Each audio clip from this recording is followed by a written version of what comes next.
The sound of distant chants echoed through the air, rising like a wave from the corner of the street, its force unstoppable, undeniable. The protesters had gathered outside Tesla's Los Angeles headquarters, their signs waving, their voices sharp and unified.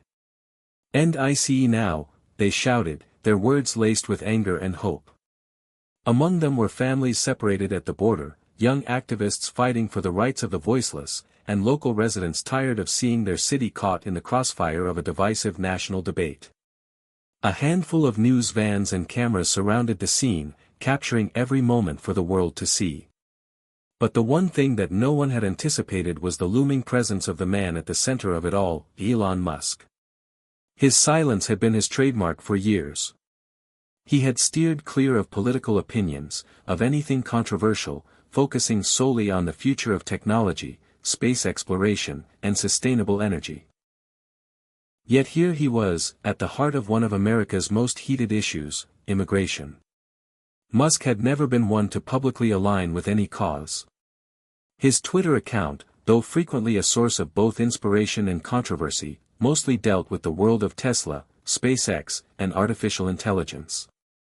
Political matters were usually left untouched, as if the world's problems were beneath the reach of someone whose mind was focused on Mars.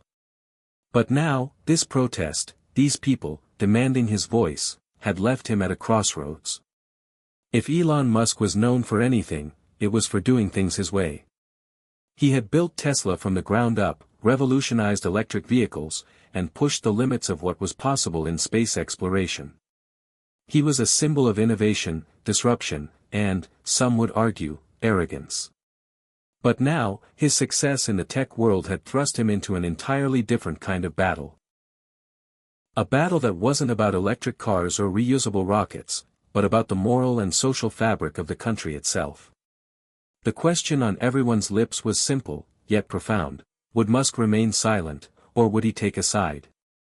The irony wasn't lost on anyone. Here was a billionaire, an outsider, an innovator who had spent his life defying conventional wisdom. And yet, as the protesters raised their voices in unison, demanding that IC be abolished, the world waited for him to make a choice. Musk's role as the CEO of Tesla and SpaceX made him an unlikely figure in this political drama. He wasn't a politician, didn't claim to be a social activist, and had always kept his opinions on such matters close to his chest. But the world didn't care about that. In the digital age, a single tweet, a single statement from someone like Musk could change the course of a movement, sway public opinion, and perhaps even shift the direction of national policy. The protesters, many of whom had been involved in other demonstrations across the country, had made their message clear. They wanted Musk to respond. They wanted him to take a stand, to use his platform to speak for those who had been silenced by the government's policies on immigration. "Why isn't he speaking up?" one protester yelled, waving a sign that read, "Tech giants can't stay silent." It was the moment the media had been waiting for, the moment when Musk's silence would no longer be an option. Would he defy his past behavior and take a public stance? Or would he continue to remain aloof, distancing himself from the messiness of politics? As the crowd grew larger, tension began to mount. Some were passionate, even angry, demanding that Musk make his position known. Others were more reserved, quietly hopeful that the man who had brought electric cars into the mainstream and pushed the boundaries of space exploration would also become the voice of reason in a chaotic political landscape. "This is bigger than business," said a young woman in the crowd. She wore a simple T-shirt that read, "Families belong together. This is about human rights. We need to know if he's with us or against us." For the first time, the protesters weren't asking for a donation or a tweet of support. They were demanding action. It wasn't lost on them that Musk's wealth and influence could make a significant impact, not just in the tech world, but in the political world as well. Hit subscribe and leave a comment with where you're watching from. This story might just spark a new beginning. What's one thing that always pushes you forward, even when things get tough? The protester in front of the camera spoke, her voice now directed toward the online viewers who had been following the unfolding event. She held her breath, wondering if the man who changed industries with a single vision would have the courage to stand up in the face of overwhelming pressure. The world watched as Musk's employees, many of whom had been loyal to him for years, began to take sides as well. Rumors spread that several of Tesla's top executives were privately urging him to make a statement, while others feared the fallout from such a bold move. Tesla, already facing challenges with competition from other electric car manufacturers and an ever-vigilant media, could ill afford a public controversy that might tarnish its reputation. But Musk was different. He didn't think like the typical CEO. Where others saw a risk, Musk saw opportunity.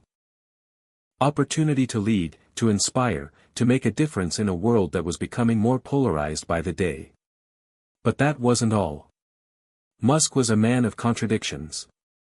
His passion for sustainability, his deep concern for the future of humanity, had always seemed at odds with his cool, calculated public persona.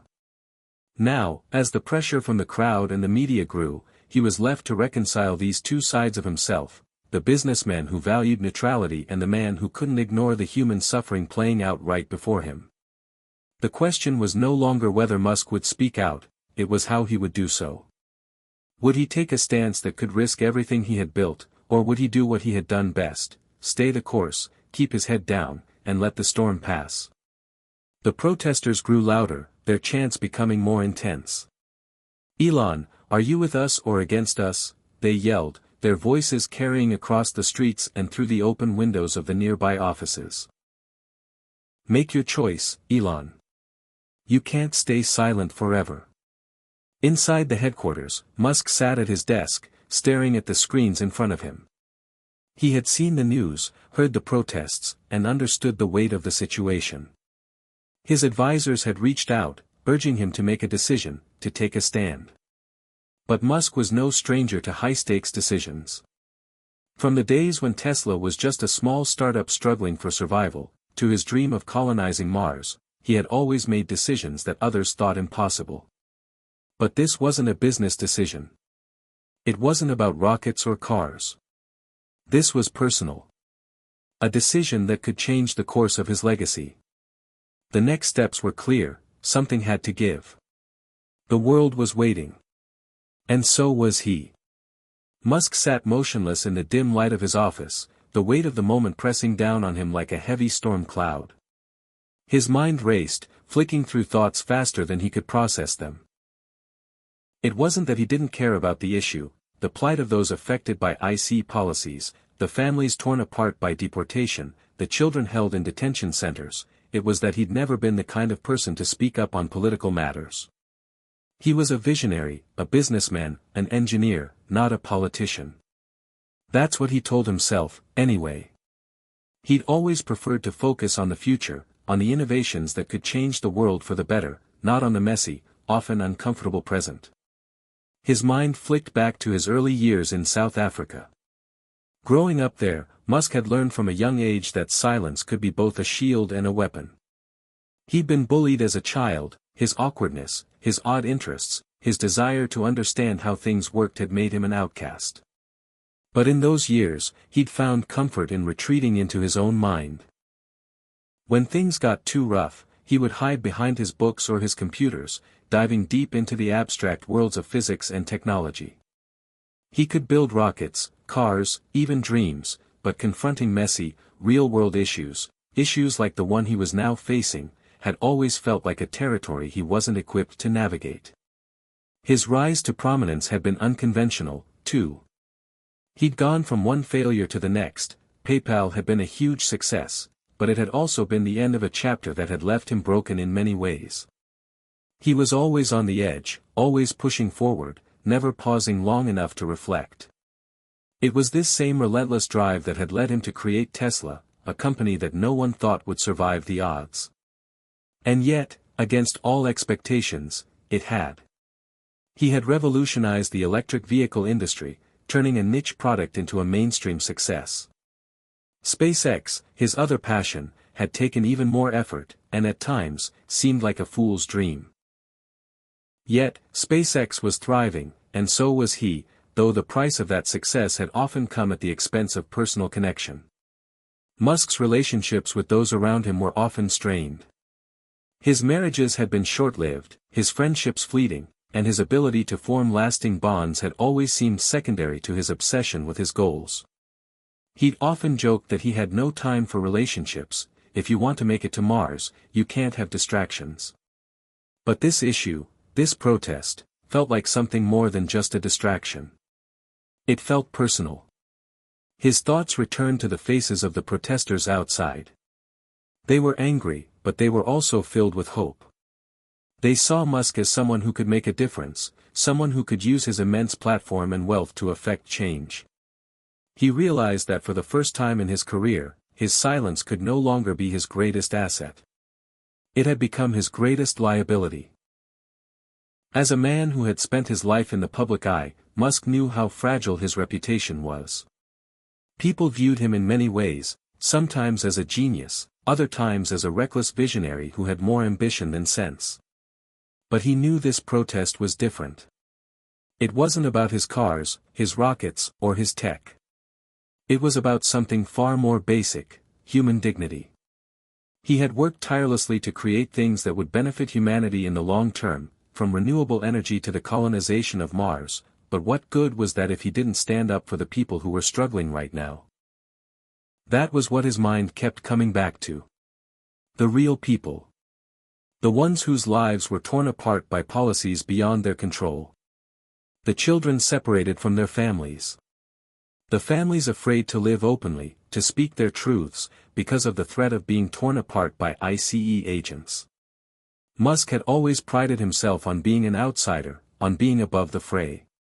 He had stayed away from political debate and remained laser-focused on what he considered his real mission, to save humanity, to push it forward, to bring about a technological renaissance.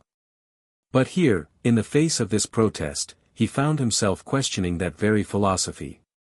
Could a person truly aim to build a better world without addressing the injustices in the present?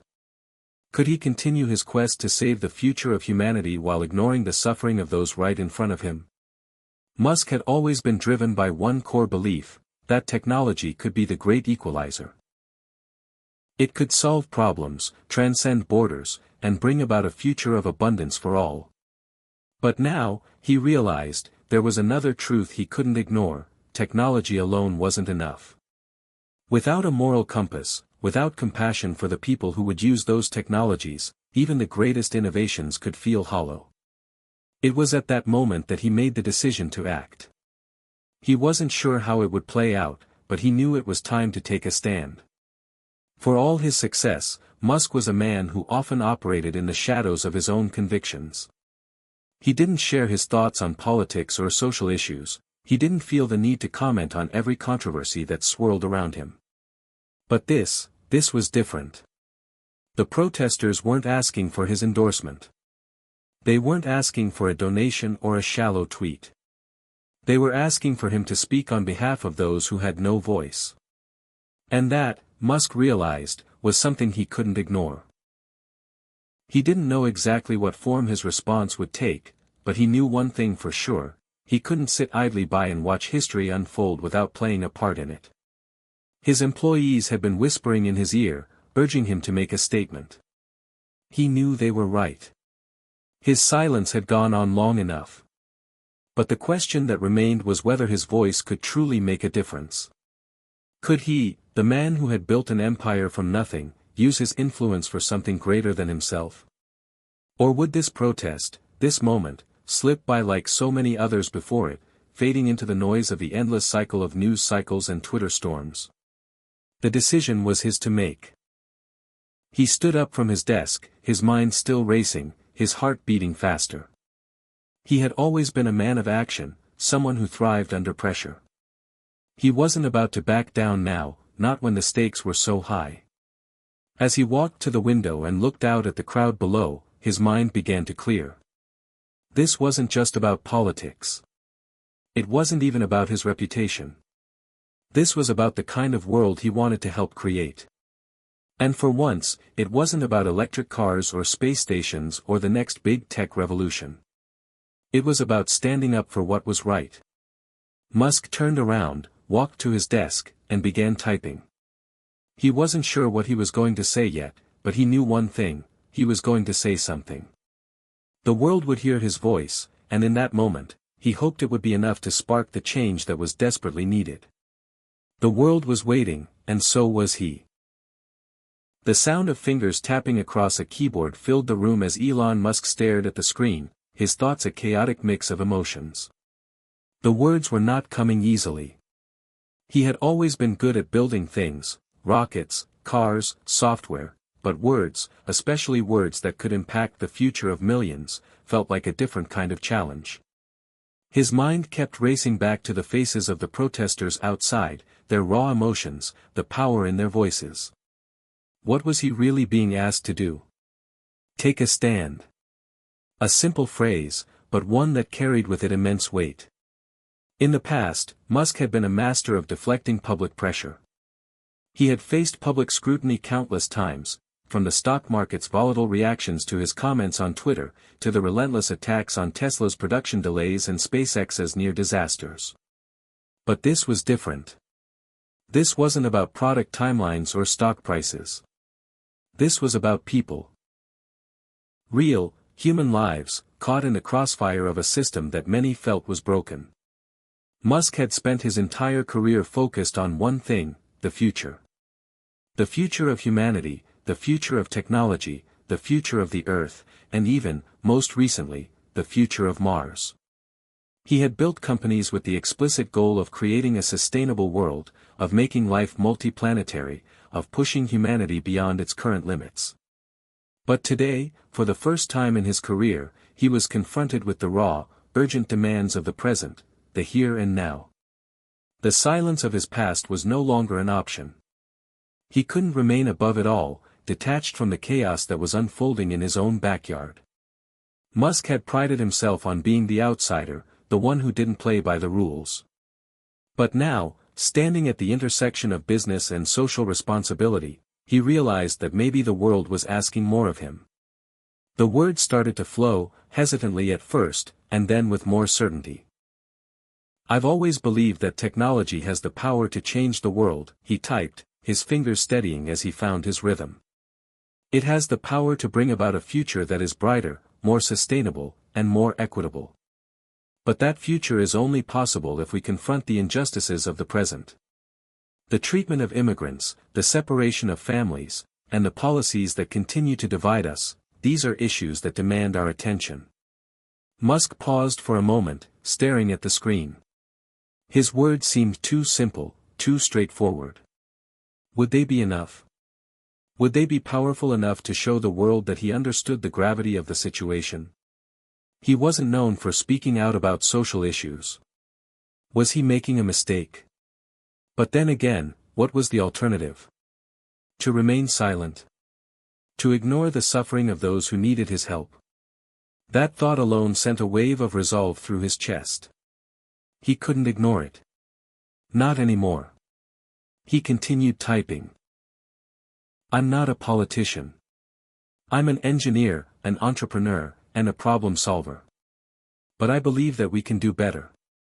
I believe that we can create a society that is not only innovative but compassionate.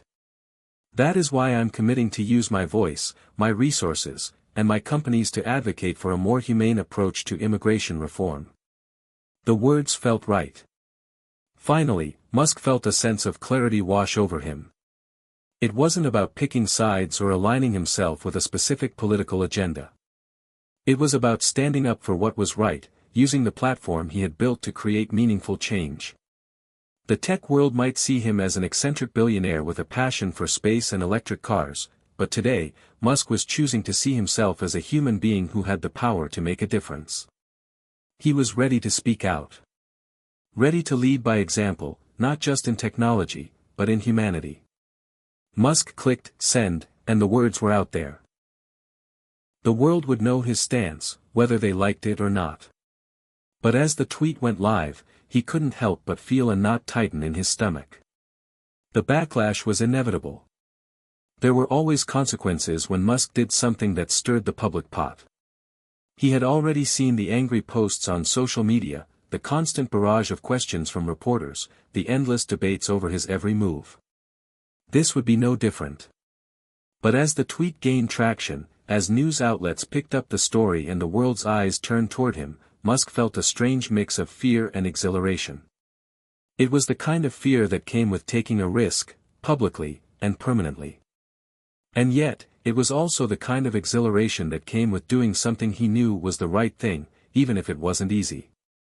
He knew the criticisms would come. He knew his competitors, some of whom had been far more vocal in their political beliefs, would seize the opportunity to call him out. But Musk also knew this wasn't about them. This was about something far more significant. His own company, Tesla, had become one of the most influential companies in the world. Its cars were changing the way people thought about energy, transportation, and the environment.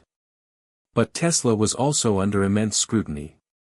Musk had faced numerous challenges, financial struggles, production delays, and a market that often didn't understand his vision. Now, his company's reputation was tied to his personal actions. And while the tech world had often seen Musk's unconventional methods as a form of genius, he knew that his stance on immigration would invite scrutiny.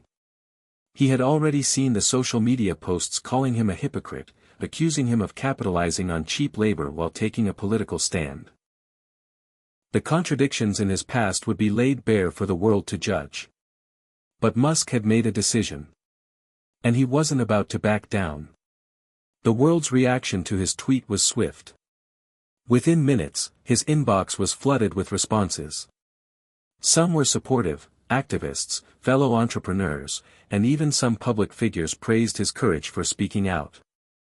Others were critical, questioning his sincerity and accusing him of using the issue as a distraction from his own business dealings.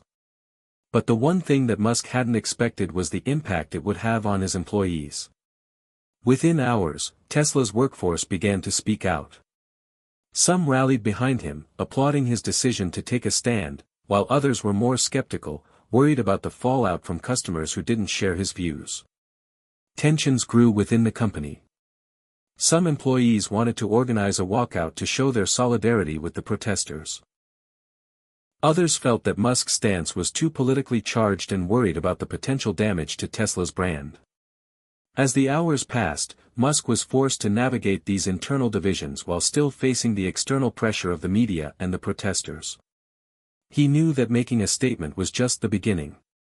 The real challenge would come in the form of action. What would he do next? How would he use his companies, his wealth, and his influence to make a real impact? It wasn't enough to just say the words. He had to prove that he was serious. Musk's advisors were already calling him, their voices filled with concern. Some recommended he backtrack, issue a more neutral statement, or distance himself from the controversy. Others told him to stay the course. His social media feeds were flooded with calls for both action and apology. But Musk was resolute. He knew that leadership was about making tough decisions, even when the consequences were unclear. As the hours turned into days, the world waited to see what Musk would do next. Would he use his platform for real change, or would this be another moment of empty rhetoric? He wasn't sure yet. But one thing was certain, the battle had just begun. And for the first time in a long while, Musk felt as if he were truly at the center of something that mattered. The day after Musk's tweet, the world felt like it was in a state of suspended animation. Everything was on hold, waiting for him to make his next move. The media was in full frenzy mode. Headlines flashed across the screen, some supportive, others critical, but all centered on the same burning question: what would Elon Musk do now?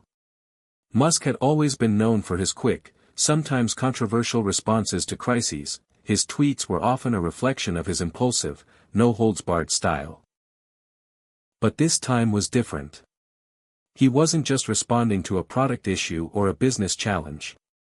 This time, he was stepping into the realm of politics, of social responsibility, of human rights.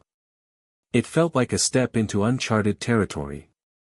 And for the first time in years, Musk wasn't sure of the path ahead. He sat in his office at Tesla's headquarters in Palo Alto, a place that had once been the epicenter of his dreams, the birthplace of the electric vehicle revolution. Now, it felt like a pressure cooker, the heat of public scrutiny rising with each passing minute. Musk's mind was racing, but it wasn't just the external pressure that was weighing on him. It was the internal conflict, the realization that the future he had always dreamed of, one powered by sustainable energy, innovation, and progress, was incomplete without addressing the very real, present injustices that were occurring right outside his door. He had spent years pushing the boundaries of technology, space exploration, and artificial intelligence, but now he was confronted with the raw, human reality of the world he lived in. And it was uncomfortable. Musk was no stranger to discomfort. He had weathered countless challenges, from near bankruptcies to public battles with the media. But this was different. This wasn't just about business failure or innovation gone wrong. This was about people's lives, their families, their futures. For the first time in years, Musk found himself questioning his purpose. Was his legacy meant to be defined by electric cars and rockets, or was there more to it? Was it possible for someone like him, someone who had risen to the pinnacle of the tech world, to use his influence to change the course of human history in a way that mattered beyond the realm of business? As these questions swirled in his mind, Musk couldn't help but think back to his own childhood. Growing up in South Africa, he had always felt like an outsider. He was an awkward, introverted kid, fascinated by technology and science, but disconnected from the world around him. His parents' divorce, the bullying he endured at school, the constant feeling of being out of place, all of it had shaped him into the man he was today.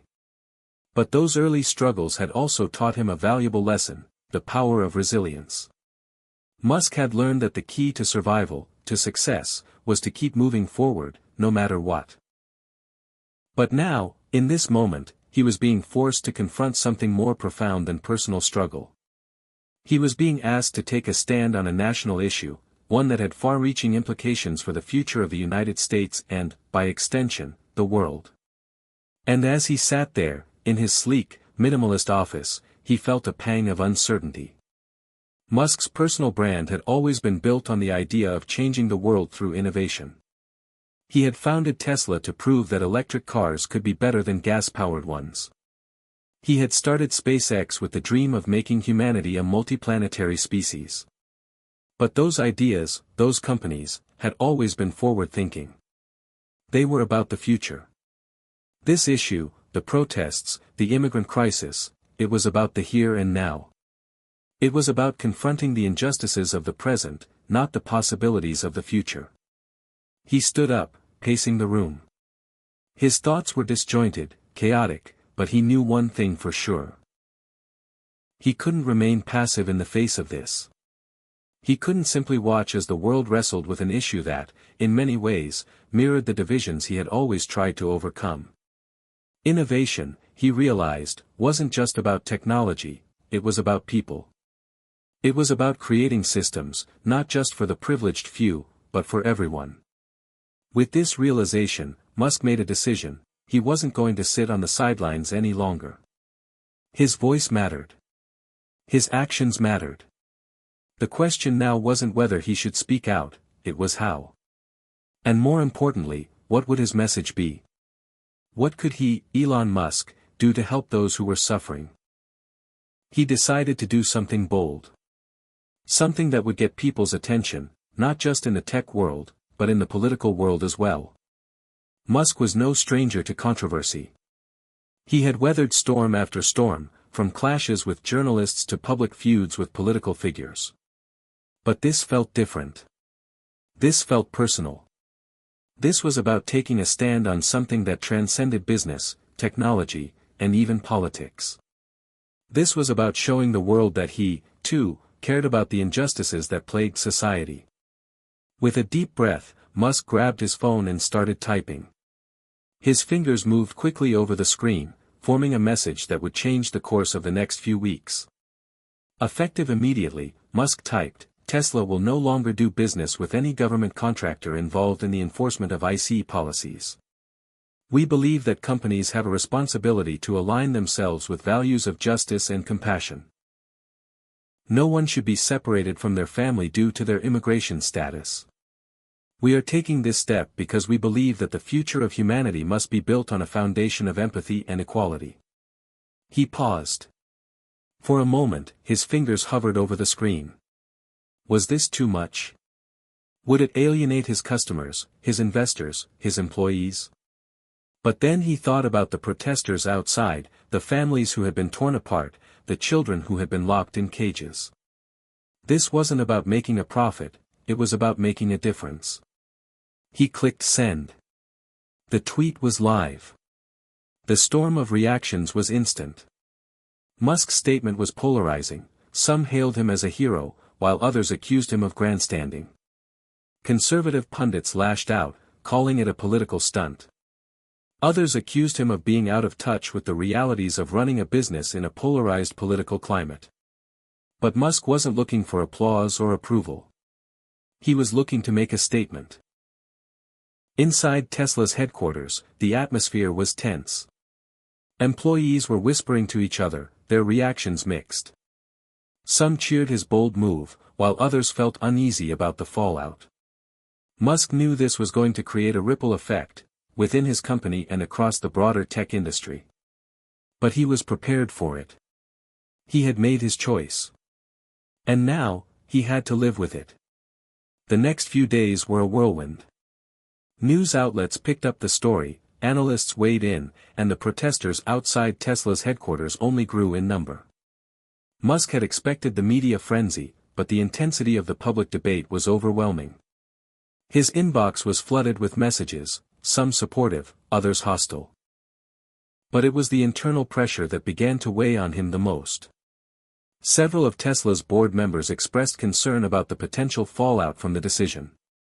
Some warned that it could alienate key government contracts, others feared that the public backlash would hurt Tesla's sales. But Musk stood firm. He had taken a stand, and he wasn't about to back down. The pressure continued to mount, and soon, Musk found himself facing a new kind of challenge: how to translate his words into real, tangible action. What came next? The protests were only growing, and Musk knew that a statement alone wasn't enough. He had to do more. But what? That was the question that consumed him. In the days following Musk's statement, the world's attention didn't let up. The media storm raged on, and while some praised his bold stance on immigration, others criticized him for stepping into territory that many felt he had no place in. But Musk's decision wasn't about public relations or appeasing the media, it was about something more visceral. Something that called to him from deep within. He had made a choice, and now he would face the consequences, whatever they may be. The pressure was mounting from all sides. Tesla's stock price dipped slightly, though not drastically, and the media ran constant updates on the fallout from Musk's decision. His social media feeds were a battleground, with supporters and detractors clashing in heated exchanges. It was the first time in a long while that Musk wasn't sure how to react. Normally, he thrived in chaos, fed off the noise of controversy and competition. But this felt different. He was no longer just trying to prove a point about electric cars or space travel. He was standing at the intersection of morality, politics, and business, and every word, every action, seemed to carry the weight of the world. Internally, Tesla's team was divided. Some employees expressed excitement, applauding Musk's bravery in taking a stand on what they saw as a human rights issue. They believed that Tesla had the power, and now the responsibility, to influence change. Others, however, worried about the company's future. They questioned whether this was the right moment to align with such a polarizing issue, fearing the backlash from conservatives, from government contractors, and from the very customers who had helped build Tesla into the powerhouse it was today. Some of Musk's closest advisors urged him to soften his stance, suggesting that the issue could be addressed without making such a definitive public statement. But Musk wasn't known for half measures, and he wasn't about to backpedal now. He had already drawn a line in the sand. The next question was how to turn his words into real, actionable change. His mind wandered to his ventures: Tesla, SpaceX, the Boring Company, Neuralink. All of these companies were focused on shaping the future of humanity, on pushing the boundaries of what was possible. But this issue, immigration, families being torn apart, was not something that could be solved with a new technology or a bold entrepreneurial leap. It wasn't about building a new car, launching a rocket, or developing AI. It was about people, about society. And for the first time, Musk had to confront the fact that sometimes, innovation alone wasn't enough. The world needed action beyond the tech sphere. He couldn't simply provide the tools to create a better world, he had to use his voice to demand it. His advisors were calling again. This time, it was not with words of caution but with a call for clarity. Musk needed to decide what, exactly, Tesla's role in this fight would be. Would the company lead the charge, using its wealth and influence to advocate for policy change? Or would it take a more measured approach, quietly supporting organizations that were already doing the hard work of advocacy? Musk felt the weight of the decision pressing on him. He had already committed to publicly severing ties with any company or government contractor involved with ICE, but that was just the beginning. He needed to do more. The question that nagged at him was, how much more? He needed a plan, a way forward that wasn't just about statements and tweets. As Musk sat in his office, he recalled his early days with Tesla. He remembered the ridicule, the skepticism, the feeling of being an outsider in a world that didn't believe in electric vehicles. But he had pushed through that. He had fought for the technology he believed in, against all odds. Tesla's success wasn't just about selling cars, it was about proving that a sustainable future was possible. And in that moment, Musk realized that the fight he was now facing was no different. He wasn't just standing up for the future of humanity in a technological sense, he was standing up for the future of humanity in a moral sense. His thoughts turned to the people outside his window, the protesters who had gathered to demand action. They weren't asking for charity, they were asking for justice. And that was something Musk could get behind. He grabbed his phone again and began typing, the words flowing more easily now. Tesla will be committing $50 million to organizations that are working to reunite families separated at the border. We will also be working closely with immigration reform groups to advocate for comprehensive policy changes that respect the dignity of all human beings. Musk stared at the screen, feeling a sense of finality. It wasn't just about a tweet anymore. It wasn't just about making a statement for the world to see. It was about putting his money where his mouth was. He wasn't just going to talk about change, he was going to fund it, support it, and use his influence to create it. But even as Musk hit send, a part of him couldn't shake the anxiety creeping in. Was it enough? Would this be enough to satisfy the protesters, the activists, the people who had been advocating for years for change? He had committed his wealth, his platform, and his voice, but the fight was far from over. There were still families in detention centers, still children who had been separated from their parents. The $50 million was a drop in the ocean compared to what was needed, but Musk was determined to do more. Over the next few days, Musk met with immigration reform groups, families affected by ICE policies, and even lawmakers who had long been advocating for change. The meetings were intense, filled with raw emotion and urgency.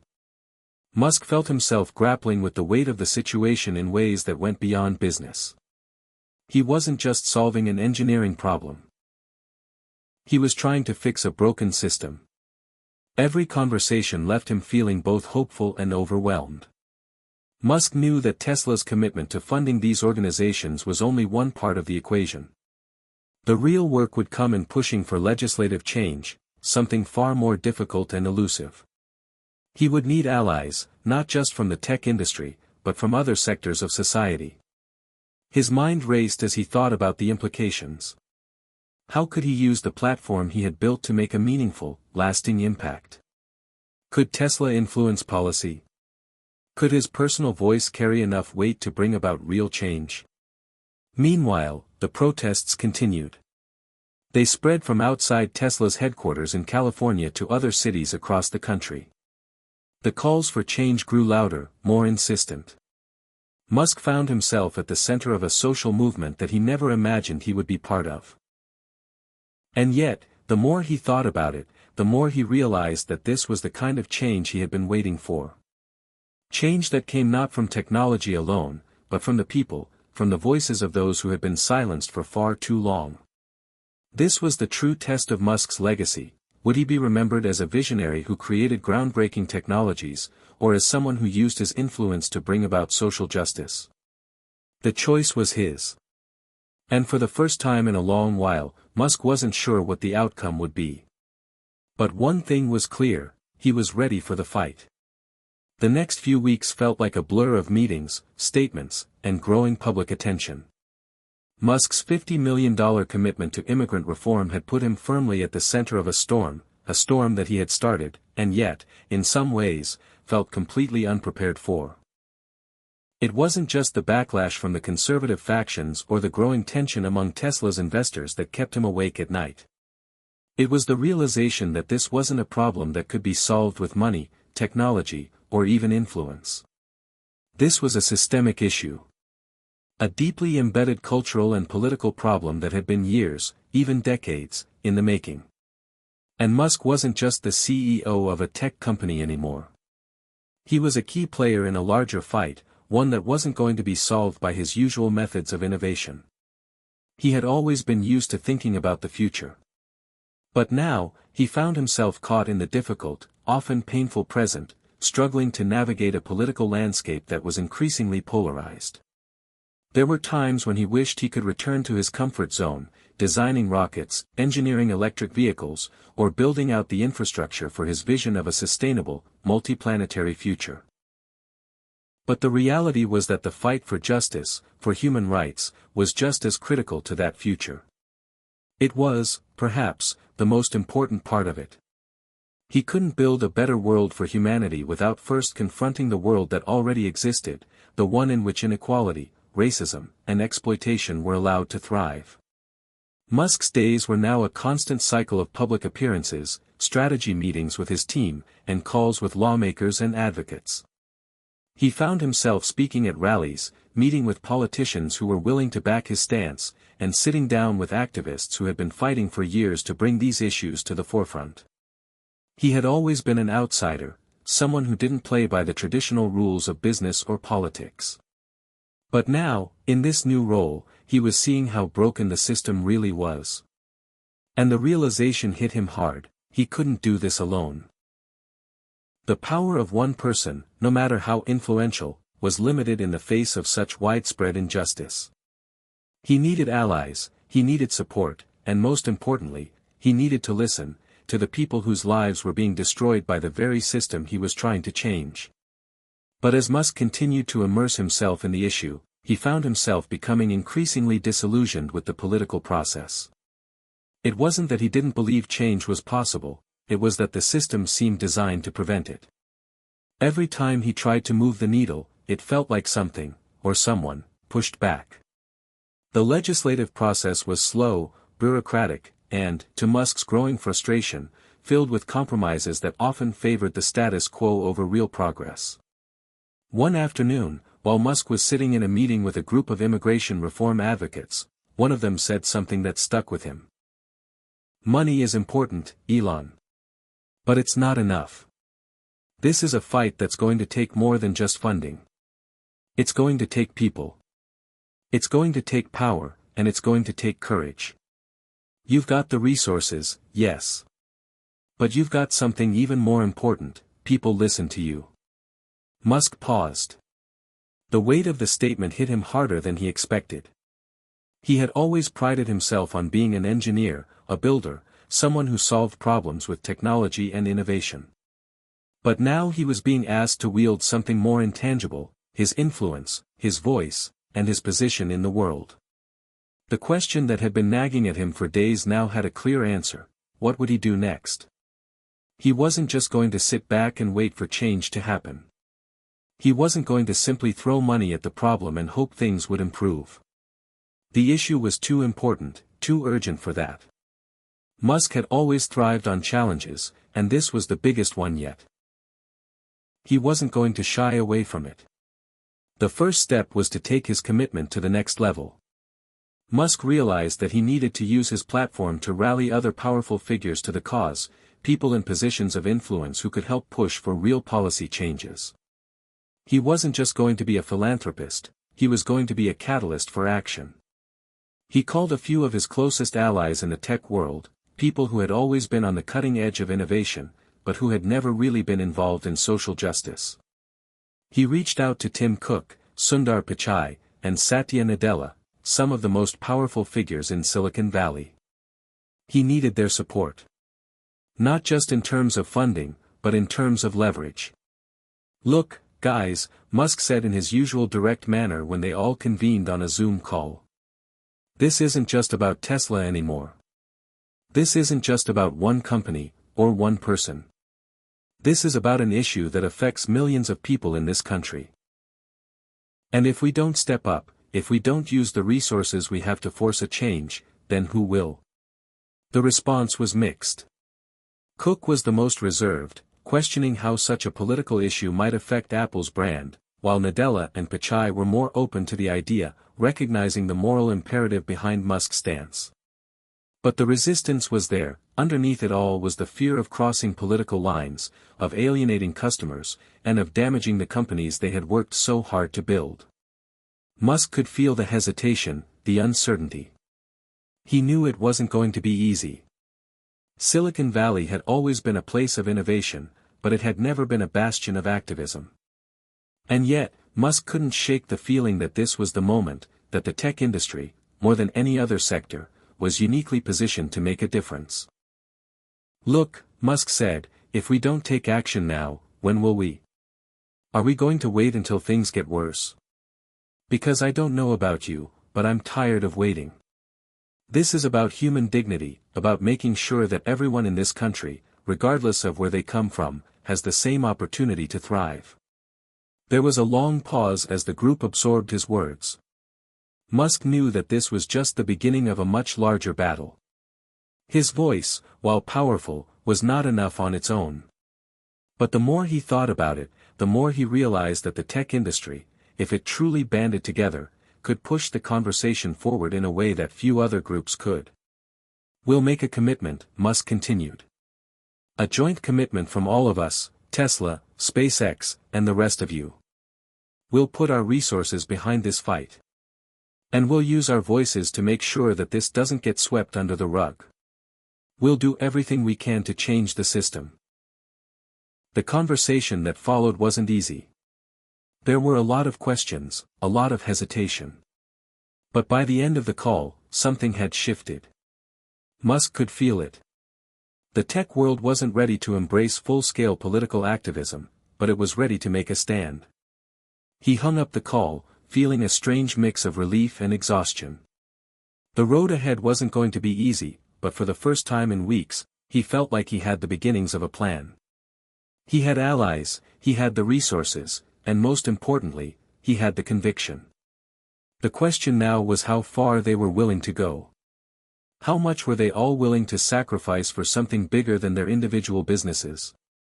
The answer, Musk knew, would reveal itself in the coming months. But for now, he had taken the first step. And that, in itself, was a victory. The next few months were a blur for Musk. His commitment to the immigration cause had sparked something larger than he had anticipated. Despite the considerable pushback from certain quarters, including political opponents and skeptical investors, Musk's move had galvanized both the tech industry and the broader public. It wasn't just about one man's influence anymore, it had become a collective effort, one that rippled out in unexpected ways. Musk's ability to leverage his wealth and position to garner attention had proved effective, but it was his ability to draw others into the fold that was beginning to take on a life of its own. Tesla, SpaceX, and the other companies Musk had a hand in were no longer just tech giants. They had become symbols of change, symbols that represented not only innovation in technology but also a willingness to fight for something that mattered, that went beyond the traditional scope of business. And this shift in perception wasn't limited to the tech world. Across the country, people were taking notice. Activists, politicians, and citizens alike were recognizing that Musk wasn't simply making a statement, he was putting his weight behind something that could alter the course of the national conversation. But with this rising visibility came increasing pressure. For every success, there was an equal amount of scrutiny. For every endorsement of Musk's efforts, there was a backlash. It was clear that Musk's influence had reached a tipping point, and the stakes were higher than ever. The political landscape was volatile, and every move Musk made was being dissected. The conservative response was vocal, with commentators and political figures accusing him of overstepping his bounds and pushing an agenda that wasn't aligned with the interests of most Americans. In contrast, his allies, many of whom were from the progressive side of the spectrum, were eager to support him, but they too were demanding results. His critics weren't just calling for him to back down. They were demanding that he prove his commitment through tangible, legislative change. The pressure began to take its toll on Musk. He had always been a person who thrived on challenges, but this was different. This wasn't just about building rockets, creating electric vehicles, or advancing AI. This was about human lives, about real-world consequences, and Musk couldn't help but feel the weight of it. He had never been one to shy away from tough decisions, but now, in the face of relentless criticism and escalating tension, he found himself questioning everything. His team at Tesla had become more divided as well. Some employees, particularly those working on the company's social media and PR teams, had begun to voice their concerns. They weren't opposed to the cause, but the constant barrage of media attention was starting to take a toll on their productivity and morale. The company's stock was fluctuating more than usual, and though it hadn't plummeted, it was a reminder that every public statement had financial consequences. Investors, too, were growing nervous. Some were vocal in their support of Musk's position, but many more were quietly expressing their doubts. The fear of alienating a large portion of the customer base, conservative consumers, car buyers, and government contractors, loomed large. At the same time, Musk was engaging with politicians more than ever. The meetings were tense, the conversations full of hard truths and raw emotions. He wasn't just dealing with corporate interests now, he was in the political trenches, fighting for change in a broken system. Every time he thought he had found common ground with lawmakers, a new wrinkle would appear. Deals were being made, but progress was slow, and compromise was inevitable.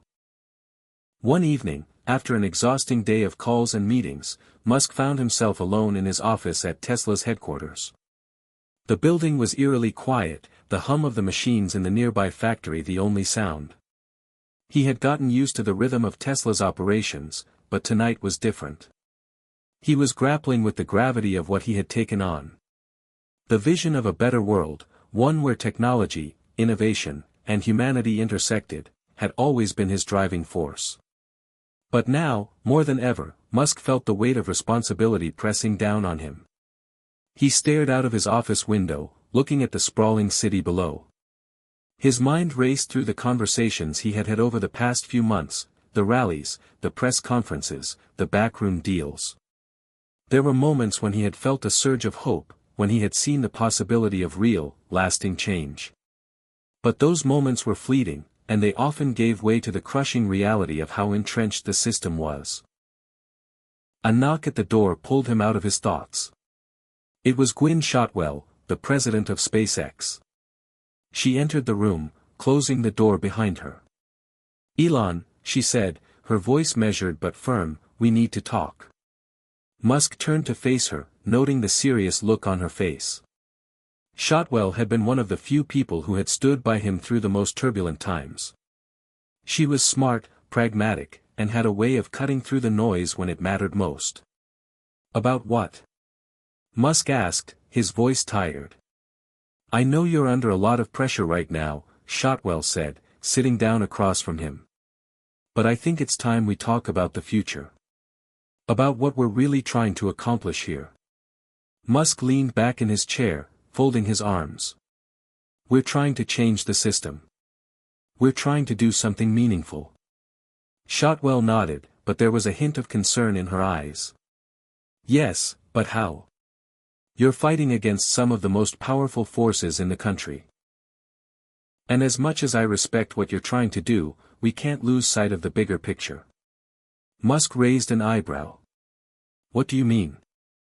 I mean, Shotwell continued, that we can't get so wrapped up in this that we forget about the companies we're running. You've already committed millions to immigration reform, but where's the plan for the future? How are we going to keep moving forward with the other projects? Tesla's not just a symbol, it's a business. And SpaceX, too, its future depends on what's going on in Washington. You can't keep pushing your agenda without considering the consequences. The political game is messy, and if you go too far, it could backfire. Musk didn't answer immediately. He wasn't used to hearing this from Shotwell, who had always been one of his staunchest supporters. But he understood the concern. For the first time in a long while, he felt torn. His vision for the future wasn't just about what was right in front of him, it was about the long game. He had always been a man of big ideas, but now he was seeing the complexities of implementing those ideas in a world that didn't always share his vision. "I'm not backing down," Musk finally said, his voice firm. "But I hear you. I know the stakes. This isn't just about the companies, it's about the future of this country. And it's about the future of humanity." Shotwell studied him for a moment. "I know you're committed, Elon. But we need to think about the next steps. Not just the next tweet or press conference. We need a strategy that moves us toward real, lasting change. And we need to bring more people into this, politicians, CEOs, people who can make the changes we need." Musk nodded, his mind already working. He knew she was right. This wasn't just a matter of making statements, it was about building a coalition. It was about creating a movement that went beyond one man's influence. The time had come to take a step back and refocus, to build a strategy that would withstand the scrutiny and deliver real, lasting change. As Shotwell left the room, Musk sat in silence. The pressure was mounting, but he couldn't ignore the fire inside of him. He wasn't done yet. In fact, he was just getting started.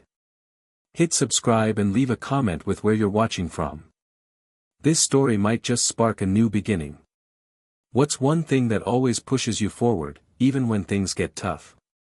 The days that followed Musk's conversation with Gwynne Shotwell marked a turning point in the course of his fight. For the first time, Musk took a step back to reassess his strategy. He had always been a man of action, driven by a constant need to move forward, to innovate, to break boundaries. But this battle wasn't going to be won with sheer willpower alone. It was going to require more than just press releases, social media statements, and grand public gestures. It was going to take deep, strategic planning, and, most importantly, unity. Musk began to assemble a team. Not just of his usual top advisors, but of political strategists, social justice advocates, economists, and legal experts, people who could help him navigate the complexities of the system he was trying to change. His days of rallying alone were over, it was time to build a coalition of people who could help him push for the kind of systemic reform that was necessary. The first call was to Maria Martinez, a highly respected immigration rights attorney who had been fighting for reform for over 2 decades. She had been part of some of the most important cases in recent history, and her reputation was well known within the immigrant rights community. Martinez had always been a vocal critic of Musk's previous stance on the issue, cautious, at best, in his public remarks, but she couldn't deny the impact his shift had had. She wasn't sure if it was genuine or just another corporate publicity stunt, but she wasn't willing to ignore the potential. "Maria," Musk began, "I'm not here to waste your time. I know my previous actions haven't exactly earned your trust, but I need your help. This isn't just about me anymore. This is about changing the system, and I can't do it alone. I need people like you to guide us." She was quiet for a long moment before responding. "You're right, Elon. You can't do this alone. But let me make one thing clear, words are easy. Actions are hard. And if you're really serious about this, then you better be prepared for a long, hard fight. You're stepping into territory where people have been fighting for years, and we've seen promises broken. Don't come to me with half measures." Musk nodded, not offended but instead more resolute. "I'm not here for half measures. We need to build a framework that's sustainable, not just a few rallies and donations. What I want is a movement, not a trend. That conversation marked the beginning of something bigger. Martinez joined his team, bringing with her a wealth of knowledge about the legal and social intricacies of immigration reform. Her input would prove invaluable in the months to come. But it wasn't just about finding experts. Musk needed to surround himself with the right mix of people, those who understood the stakes and were willing to fight as hard as he was. The next call was to David Johnson, a Democratic senator from California, whose district had one of the largest immigrant populations in the country. Johnson was a progressive voice in the Senate, and while he wasn't always on the same page as Musk on every issue, they shared a common goal: a more inclusive, just America. But Johnson knew that while Musk's commitment to immigration reform could galvanize people, it could also divide the country in ways that weren't always helpful. "Listen, Elon," Johnson said on their first call, "I admire your passion, but you're going to have to play the political game if you really want to get something done. Money and influence only go so far. It's about coalition building. You can't afford to alienate people on the other side of the aisle, even if you don't agree with them. This needs to be bipartisan if it's going to last." Musk appreciated Johnson's honesty. He knew this fight wasn't going to be as simple as one side against the other. Immigration reform had been an issue that had long been stuck in gridlock, and the political polarization of the country was only making it more difficult. Johnson's advice was pragmatic, and Musk recognized the need for a more nuanced approach. But his frustration was clear: he didn't want to compromise his vision in a way that would water down the message. "Don't mistake me for someone who's just playing politics," Musk said, his voice tight. "I'm not interested in political games. But I also know the reality of the situation. So what's your advice?" "I'm advising you to start small," Johnson said. "Focus on one thing at a time, like the DACA program, or protecting immigrant workers. Get some wins on the board, build trust with both sides of the aisle, and then push for more ambitious reforms down the line." Musk mulled over the suggestion. He didn't want to hear it, but he knew Johnson was right. To win, they needed to build a foundation, brick by brick. The team continued to grow as Musk reached out to more key players. He met with economists who could provide the data to back up his vision, showing that immigration was not just a moral issue, but an economic one. He spoke to activists on the ground who could help bridge the gap between Silicon Valley's top brass and the communities most affected by the immigration system. But the true test came when Musk decided to take his message to the public in a more direct way. He realized that the battle for immigration reform wasn't just going to be won through meetings and policy changes, it needed to have a face. And that face, he realized, had to be more personal. Musk announced that he would be hosting a live town hall in Los Angeles, with immigrants from all walks of life sharing their stories. He would be there, on stage with them, listening and speaking candidly about the need for change. The event was scheduled for a Friday evening, and the anticipation was palpable. The venue was packed, with a crowd made up of immigrants, activists, students, and families.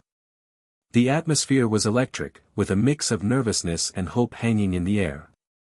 Musk stepped onto the stage, his face serious but determined. The spotlight was blinding, and for the first time in months, he felt the weight of every person in that room. This wasn't a corporate event. This wasn't a product launch. This was about something far bigger than himself or his companies. It was about the future of an entire community. He began by speaking about his own journey, the way his family had struggled when they first came to America. "I know what it's like to be an outsider," he said, his voice carrying across the room. "My father, my mother, they were immigrants, too. And I know that without the opportunities they were given here, I wouldn't be standing before you today." The crowd was silent as Musk spoke, and as he shared his thoughts on the future of the nation, the room seemed to come alive. He didn't promise easy fixes, but he made it clear that change was possible. He spoke about the need for compassion, for policies that protected immigrant workers, for the dreamers who had been caught in limbo for years. As the event progressed, Musk began to hear from the people whose lives had been directly affected by the system. A young woman from Guatemala spoke about her family's struggle to stay in the country, facing constant fear of deportation despite having lived in the U.S. for most of her life. A father who had been separated from his children during a family detainment shared the heart-wrenching story of the years it had taken him to reunite with them.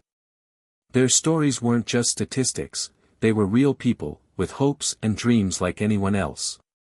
By the end of the evening, it was clear that Musk had done more than just hold a town hall. He had connected with the community in a way that no corporate message could ever achieve. The event made national news, with both praise and criticism pouring in from all sides.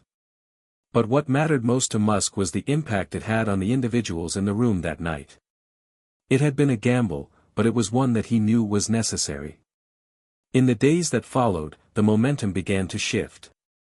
More politicians, more activists, and more people began to take notice. Musk's message was loud and clear: it was time for change. And the path forward, while uncertain, had taken its first steps. The impact of Musk's town hall in Los Angeles rippled through the country, setting off a wave of conversations about the role of tech leaders in social justice issues. For a moment, it felt like the national conversation had shifted. Whether through admiration or frustration, people could no longer ignore Musk's influence. His commitment to immigration reform had sparked something that was hard to define, but impossible to ignore. For the first time in his career, Musk wasn't just an innovator in technology, he was a social figure with the potential to change the very fabric of American policy. But the political machine was moving at its usual pace, and the momentum he had generated began to slow. Washington wasn't exactly known for moving quickly, especially on contentious issues like immigration reform. As the weeks went by, Musk found himself in the unenviable position of trying to maintain the public's attention while negotiating with lawmakers and working with his growing team of advocates. It wasn't enough to be vocal about the issue, he needed to show concrete results, and fast. The first major obstacle came in the form of an immigration bill in the Senate. It was a compromise measure, something that both Democrats and Republicans had agreed upon after months of discussions. It wasn't the sweeping reform that Musk had hoped for, but it was a step in the right direction. The bill focused on protections for DACA recipients and streamlined certain immigration processes for high-skilled workers, which Musk saw as crucial for the tech industry. Musk had his reservations about the bill. It didn't do enough for the undocumented families living in the shadows, nor did it address the root causes of the broken system. But he also knew that a bill that wasn't perfect was better than no bill at all.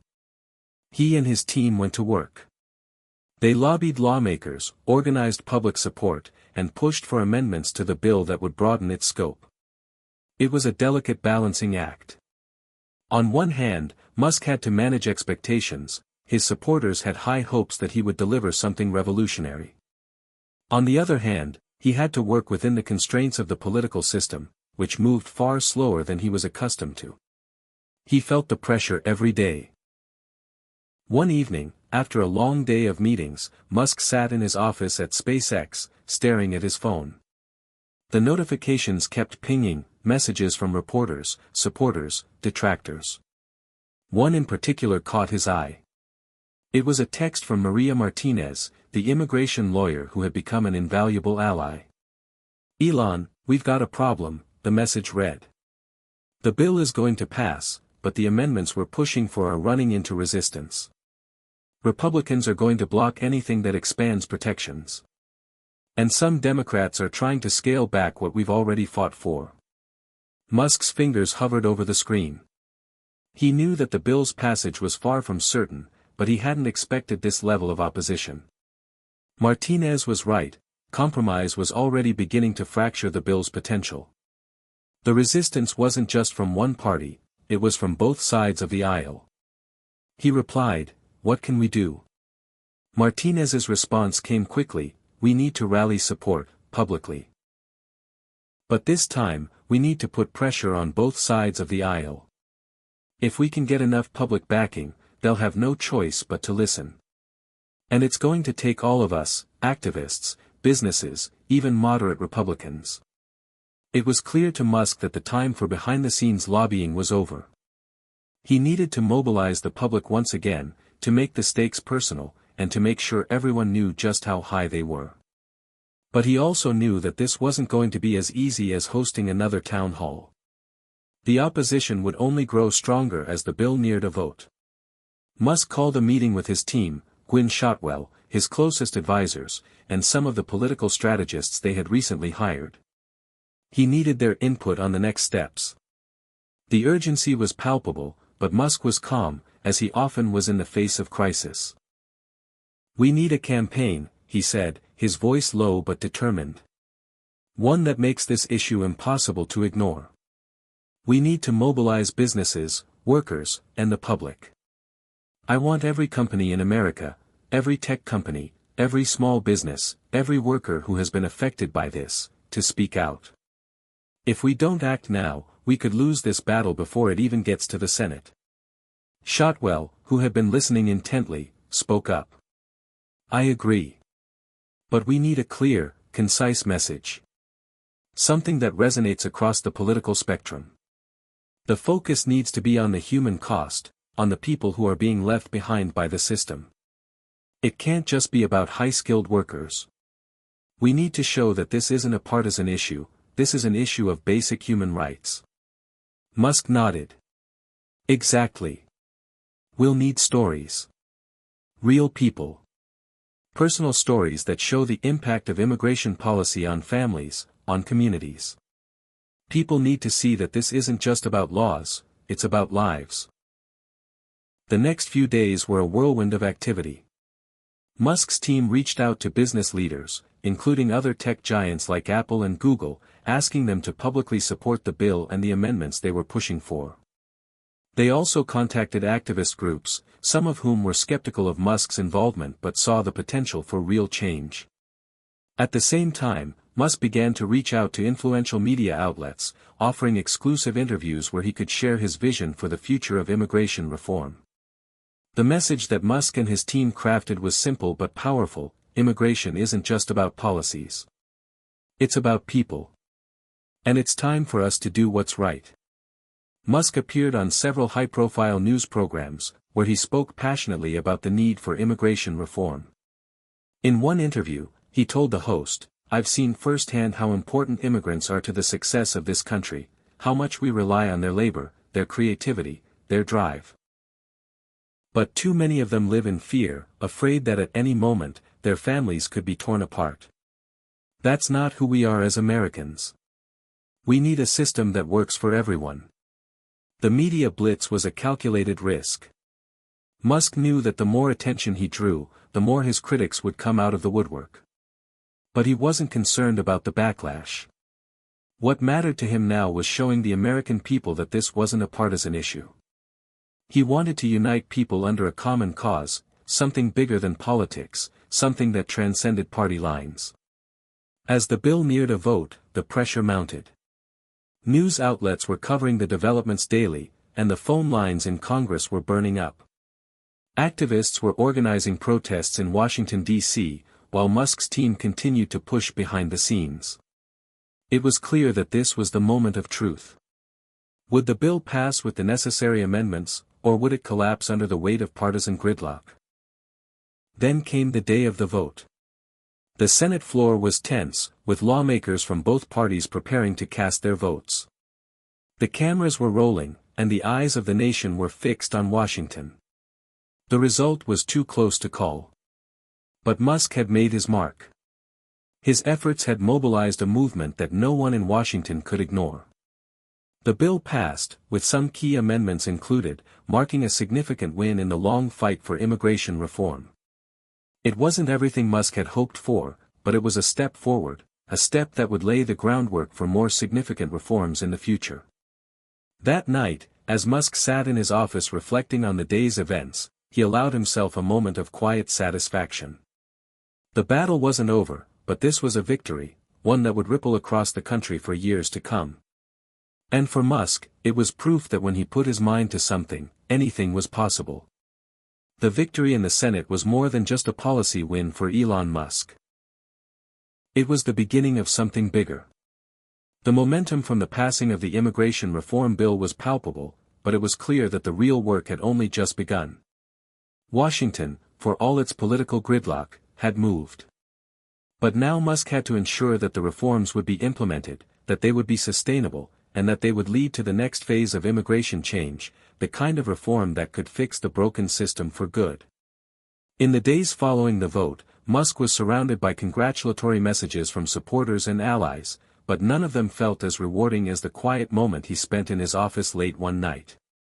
The city lights of Los Angeles twinkled outside his window as he stared at his phone, scrolling through news coverage of the Senate vote. On the surface, everything appeared to be falling into place. The bill had passed with several amendments, and his team was already working to ensure that it would be fully implemented. But deep down, Musk knew that this was just the first step. Immigration reform wasn't just about passing bills, it was about changing the very fabric of the nation's policies, making sure that future generations of immigrants didn't face the same struggles and injustices as those who had fought for reform over the years. He couldn't afford to rest on his laurels. Not now. Not when the stakes were this high. He picked up his phone and dialed Maria Martinez. "Maria," he said when she picked up, "we need to talk about the next phase. The bill is a win, but we can't let up. I want to make sure the system we're creating is built to last. We need to focus on enforcement, accountability, and public support. This has to be a long-term effort." Maria paused before replying. "I agree. The fight isn't over by any means. You've created momentum, but now we need to move beyond just policy. We need to change hearts and minds, and that means working with the people who have been fighting this battle for years." Musk nodded, even though she couldn't see him. "I'm ready for that. What's next?" Maria took a deep breath. "We need to start pushing for the next big policy change, pathways to citizenship for those who've been here for decades, but still live in fear of being deported. We need to make sure that the protections aren't just temporary, they need to be permanent. And that's going to require more than just public pressure. It's going to require a fundamental shift in how we view immigration in this country." Musk thought about it for a moment. "I get it. But what can we do to keep this momentum going? How do we keep the pressure on?" Maria didn't hesitate. "We need to keep telling the stories. Show the human side of this. Immigration isn't just about laws and numbers, it's about families, futures, and dreams. We need to make sure those stories are being heard, loud and clear." Musk smiled slightly. He had heard that message before, but it hadn't fully clicked until now. Stories. It was always about stories. He thought back to the powerful moment during the town hall in Los Angeles when the young woman from Guatemala had shared her story about growing up in the U.S., and how she feared for her future every day. Those stories had made an impact. They had resonated. He made a decision. "I'll do what I do best," Musk said. "I'll make sure the stories are seen by as many people as possible. We'll go bigger this time." The next day, Musk flew to Washington, D.C., to meet with key lawmakers, hoping to solidify the gains made in the Senate and begin the next phase of reform. The halls of Capitol Hill felt more tense than usual. There was still resistance from Republicans who felt that any further expansion of immigration protections would hurt American workers. On the other hand, some Democrats felt the bill hadn't gone far enough, and they were pushing for even bolder reform. Musk was prepared for the fight ahead, but as he walked into the Senate building for his meeting, he couldn't shake the feeling that the real battle was no longer just about politics. It was about culture. And in a country as divided as the U.S., changing the culture of immigration wasn't something that could be achieved with a single piece of legislation. It was going to take years of work, if not decades. When he entered the room, he was greeted by Senator David Johnson, the Democrat from California who had become one of Musk's key allies in this fight. Johnson had been instrumental in helping pass the Senate bill, and now Musk was counting on him to help move the next phase forward. "Elon, good to see you," Johnson said, shaking Musk's hand. "I'm glad you're here. We've got some work to do." I know, Musk replied. But Elon, good to see you, Johnson said, shaking Musk's hand. I'm glad you're here. We've got some work to do. I know, Musk replied. But I think we're on the right track. We've passed the first bill, but we can't stop there. We need to make sure that the protections we've put in place are permanent, and that we give people the chance to finally get the citizenship they deserve. Johnson leaned back in his chair. You're right. But it's going to take some serious political maneuvering. The Republicans aren't going to budge easily on this. And even some Democrats are hesitant to go further. Musk was used to navigating complex situations, but he knew that the political landscape around immigration was unlike anything he had dealt with before. This wasn't about launching rockets or creating electric cars, it was about people's lives, their families, their futures. And for once, Musk felt the weight of that responsibility in a way he never had before. We need to make them see the human side of this, Musk said. I want to create a campaign, a documentary series that highlights the stories of immigrants who have been here for years, families who are living in fear, people who have built lives in this country but are still waiting for the chance to become full citizens. I want to put faces to the numbers. Johnson raised an eyebrow. A documentary series? That's an interesting approach. But I think it could work.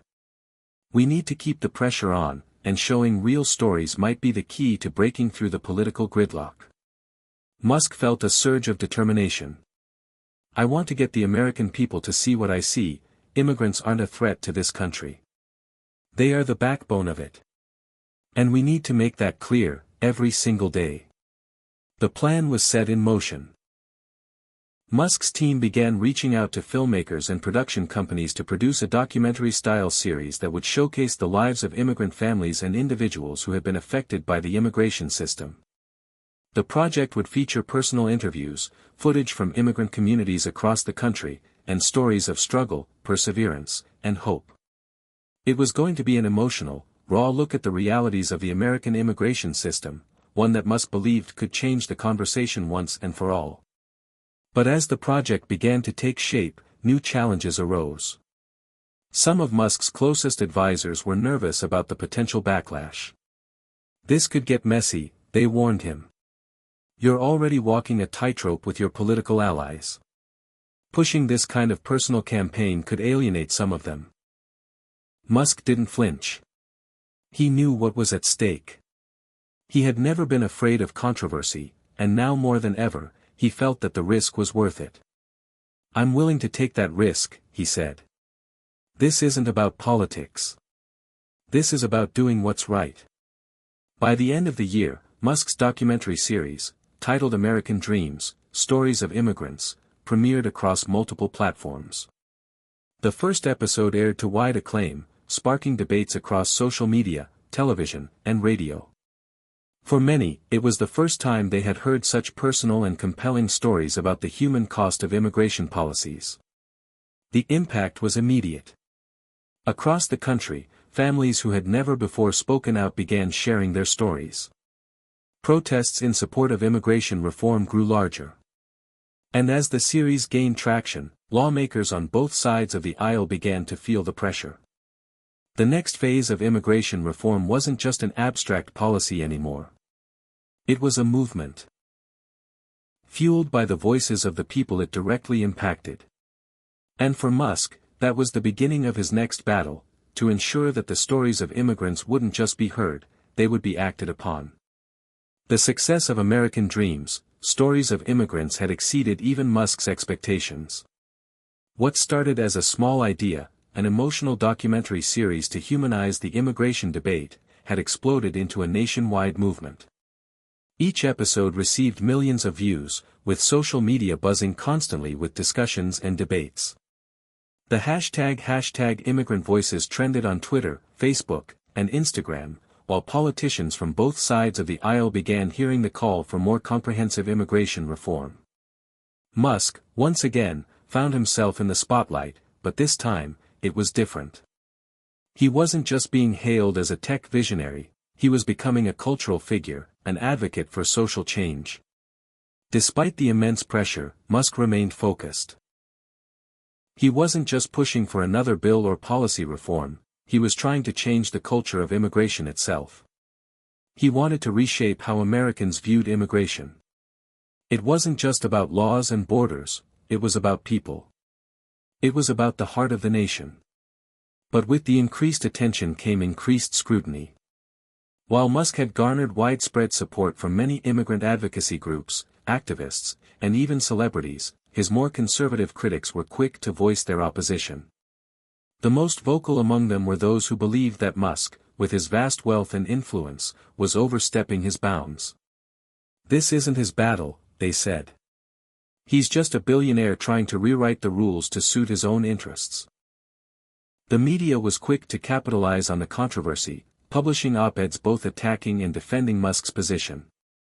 On one side, he was lauded as a hero for speaking up on behalf of marginalized communities. On the other, he was accused of being out of touch with the struggles of everyday Americans who feared the consequences of more relaxed immigration policies. The dichotomy was stark. And as always, Musk found himself in the middle of a firestorm. But for Musk, the firestorm didn't matter. What mattered was the movement. What mattered was that the stories of immigrants were being heard in ways they never had been before. The show's second episode, featuring a family that had been separated for years due to the complexities of U.S. immigration laws, had struck a particularly deep chord. Millions of viewers reached out to share their own stories, flooding Musk's social media pages with messages of support, gratitude, and anger at the current system. One evening, after another round of interviews and public appearances, Musk sat alone in his office at SpaceX, reviewing the latest metrics from the American Dreams campaign. The numbers were staggering. Viewership had reached new heights. Social media engagement was through the roof. Even more important, lawmakers were starting to take notice. They couldn't ignore the pressure that had been building for months, and Musk was at the center of it all. His team had been working around the clock, organizing rallies, scheduling meetings, and lobbying Congress to push for comprehensive immigration reform. But there was still so much to be done. "Gwyn," Musk said, picking up the phone and dialing his longtime ally, Gwyn Shotwell. "How's the Senate bill looking? We still pushing for the next amendments?" Shotwell's voice crackled through the line. "We're getting some traction. But it's still a fight. A few key senators are resisting, and the language around pathways to citizenship is a sticking point. They want to limit the scope, just focus on high-skilled workers and DACA recipients, but that's not the vision we're pushing for. We need to expand this, go deeper. The American people want more." "I know," Musk said, his fingers drumming on the desk. "We can't just settle for piecemeal reform. We need something that addresses the full spectrum, undocumented workers, families, the people who have been here for years. Anything less won't be enough." Shotwell hesitated for a moment before responding. "Elon, the problem is the more ambitious we get, the harder it will be to find common ground. We're already facing opposition from moderate Democrats and Republicans. They're afraid this will be seen as an overreach, and we risk losing everything." Musk leaned back in his chair, his mind racing. He understood the political calculus. In Washington, compromise was often the price of progress. But he couldn't back down now. Too many people were counting on him. Too many lives were at stake. "I don't care about losing," Musk said, the words heavy with resolve. "We've already made history. We can't backtrack now. I'm not in this to make easy wins. I'm in this to change the country." Shotwell was quiet for a moment before she responded. "All right, but we need to be strategic. Let's focus on building a coalition. We need to get the business community and the tech industry on board. They're influential, and they can help push the message to the right people. But we need to avoid alienating too many factions. We need to play it smart." Musk nodded. He knew Shotwell was right. It wasn't just about making noise, it was about playing the long game. They had to move carefully, strategically, ensuring they didn't lose ground with key allies who were still unsure about the scope of the reforms Musk was advocating for. "We'll need to bring more people into the fold," Musk said.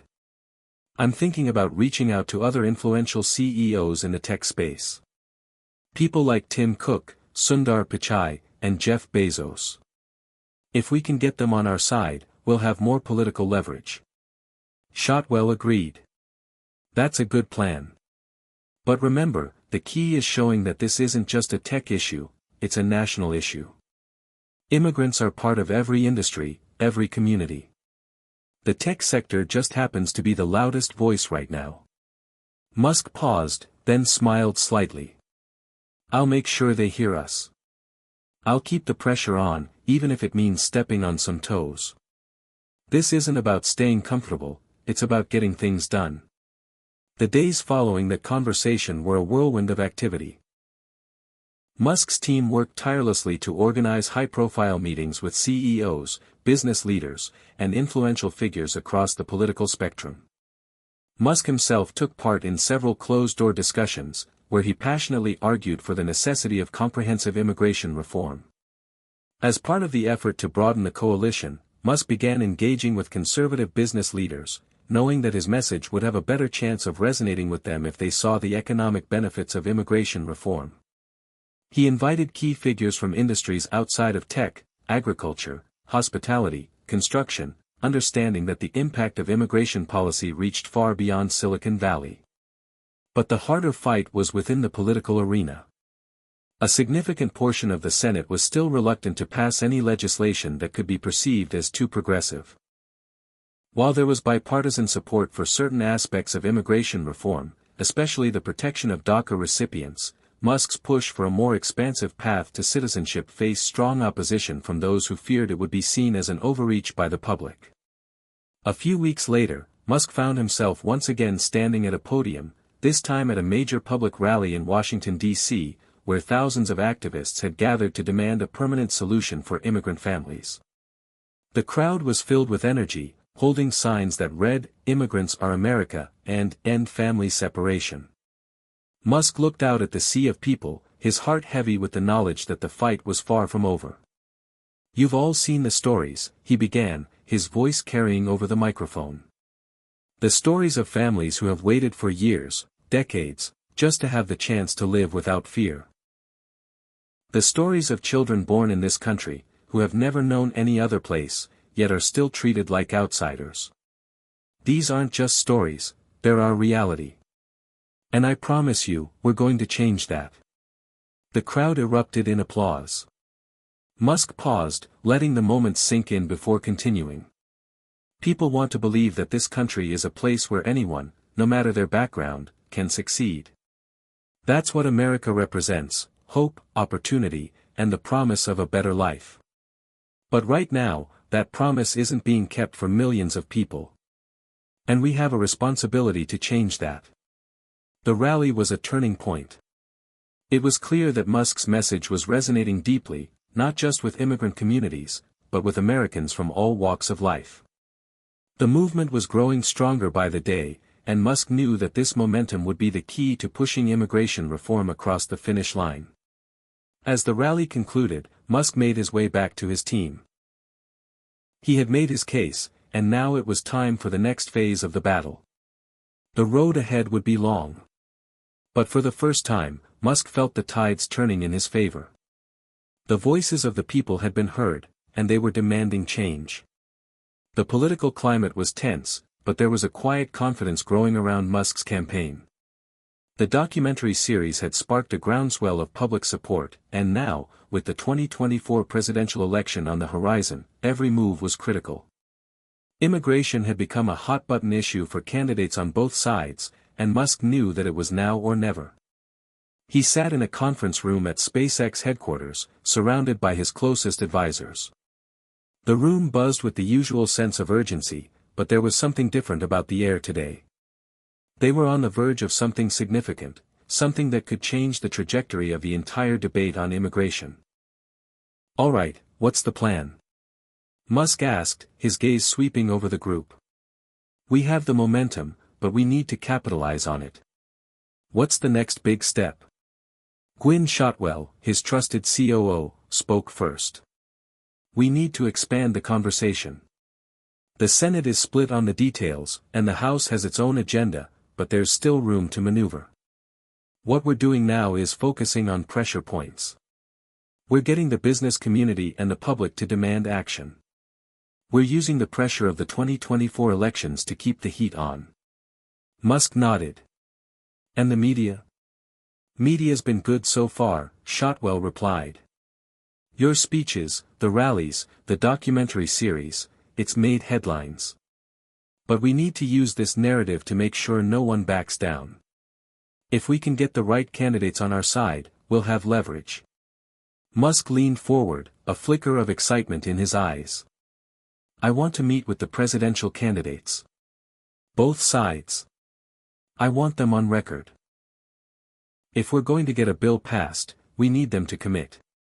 We need the people to see where they stand on this. There was a brief pause in the room. The idea was audacious. Musk had already used his influence in Washington, but this move, targeting presidential candidates directly, would thrust the immigration debate to the very heart of the 2024 race. He wasn't just a voice in the Senate anymore, he was making immigration a central issue in the upcoming election. That's bold, said another advisor, Mark Harris, SpaceX's PR director. You realize this could backfire, right? You're going to alienate a lot of people, especially on the conservative side. Musk's smile was sharp. I'm not here to win a popularity contest, Mark. I'm here to win for the people who have been ignored. We can't afford to play it safe anymore. The team exchanged uncertain glances. They all understood Musk's resolve, but this was the kind of decision that could shape the next several years of his career. And potentially his legacy. After some back-and-forth discussion, the plan was set. Musk would begin by meeting with key candidates from both parties, making his case for why comprehensive immigration reform had to be a central part of their platforms. He wasn't looking for vague promises, he wanted concrete commitments, something the voters could latch onto. If the candidates were going to talk the talk, they needed to walk the walk. And Musk was ready to push them to do so. In the coming weeks, Musk's team worked relentlessly to secure meetings with the presidential hopefuls. The stakes had never been higher. Musk was now playing in the big leagues, his name was no longer just tied to groundbreaking technologies or ambitious space missions. He had now become a central figure in a movement that could reshape the nation's identity. One by one, he sat down with candidates from both sides of the aisle. First, there was Governor Charlie Davidson, a Republican frontrunner with strong ties to the conservative base. A staunch advocate for securing the border and enforcing stricter immigration policies, Davidson had been one of the loudest critics of the reforms Musk was advocating for. Their meeting was tense from the outset. Mr. Musk, Davidson said, shaking his hand with a firm grip. I know you're here because you think the American people need a solution. But let's be clear, most of us believe that giving illegal immigrants a path to citizenship is not the way to go. It's a slap in the face to those who followed the rules. Musk leaned in, his voice calm but forceful. Charlie, I understand where you're coming from. But you have to look at the bigger picture. This country was built on the shoulders of immigrants. Many of them are already here, contributing to our economy, to our culture. They're not the enemy. They're part of the solution. Davidson didn't flinch. I don't disagree that immigrants have contributed, but we can't ignore the challenges that come with loosening immigration laws. The American worker has to come first. We can't just throw the doors wide open and hope for the best. Musk raised an eyebrow. I'm not asking for open borders, Charlie. I'm asking for a system that recognizes the value immigrants bring and creates a way for those who are already here to become part of the fabric of this country, legally. It's not about immigration at any cost. It's about smart, humane reform that works for everyone. Davidson remained unconvinced. We'll have to agree to disagree on this one, Musk. But good luck. Musk wasn't surprised by the outcome of the meeting. Davidson had his views, and they were unlikely to change. But this wasn't the end. There were still more candidates to meet, and he wasn't backing down. The next candidate on the list was Senator Rachel Lopez, a progressive Democrat who had long been a vocal advocate for immigrant rights. Their meeting felt like a breath of fresh air in comparison. Lopez was passionate about the cause, and her platform already included provisions for comprehensive immigration reform. "Mr. Musk," Lopez said with a warm smile, "it's an honor to meet you. I've been following your efforts on this issue, and I truly believe we're at a tipping point. It's time we not only provide a path to citizenship for millions of immigrants but also make sure our immigration system works for all of us, both the immigrants and the citizens." Musk nodded. "Exactly. It's not just about giving people citizenship. It's about creating a fair, efficient system that recognizes the value of immigrants and ensures that those who contribute to this country can do so without fear of deportation." Lopez leaned forward, her eyes alight with determination. "I agree. We need bold action, and we need it now. If we're going to win this, we have to change the narrative.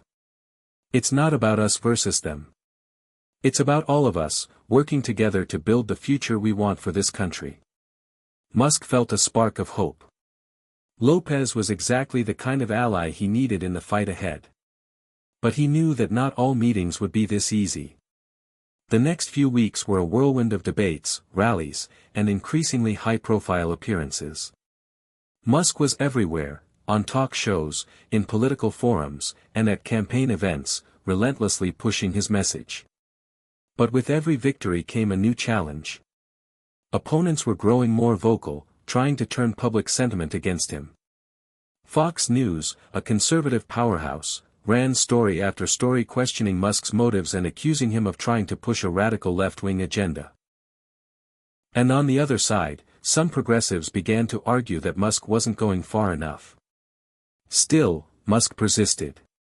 He had one goal in mind: to ensure that immigration reform became an undeniable part of the 2024 election.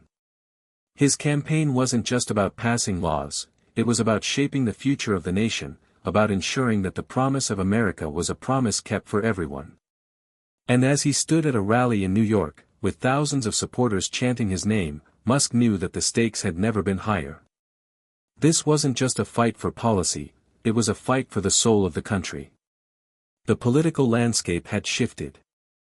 The momentum Musk had built over the past year was undeniable, but so was the backlash. The 2024 election was looming ever closer, and the focus on immigration reform had become one of the central issues. The candidates had taken their positions, and Musk had succeeded in pushing the issue to the forefront, but the battle was far from over. As the rallies grew larger and more energized, the media continued to amplify the divide. The country was on edge. Some viewed Musk's campaign as a necessary push for reform, a chance to make the American dream accessible to those who had long been excluded. Others saw him as an overreaching billionaire trying to impose a radical agenda on the nation. The critics, especially from conservative media, were relentless. "Why is Elon Musk trying to change our country's identity?" one Fox News anchor asked during a broadcast, the question laced with disdain.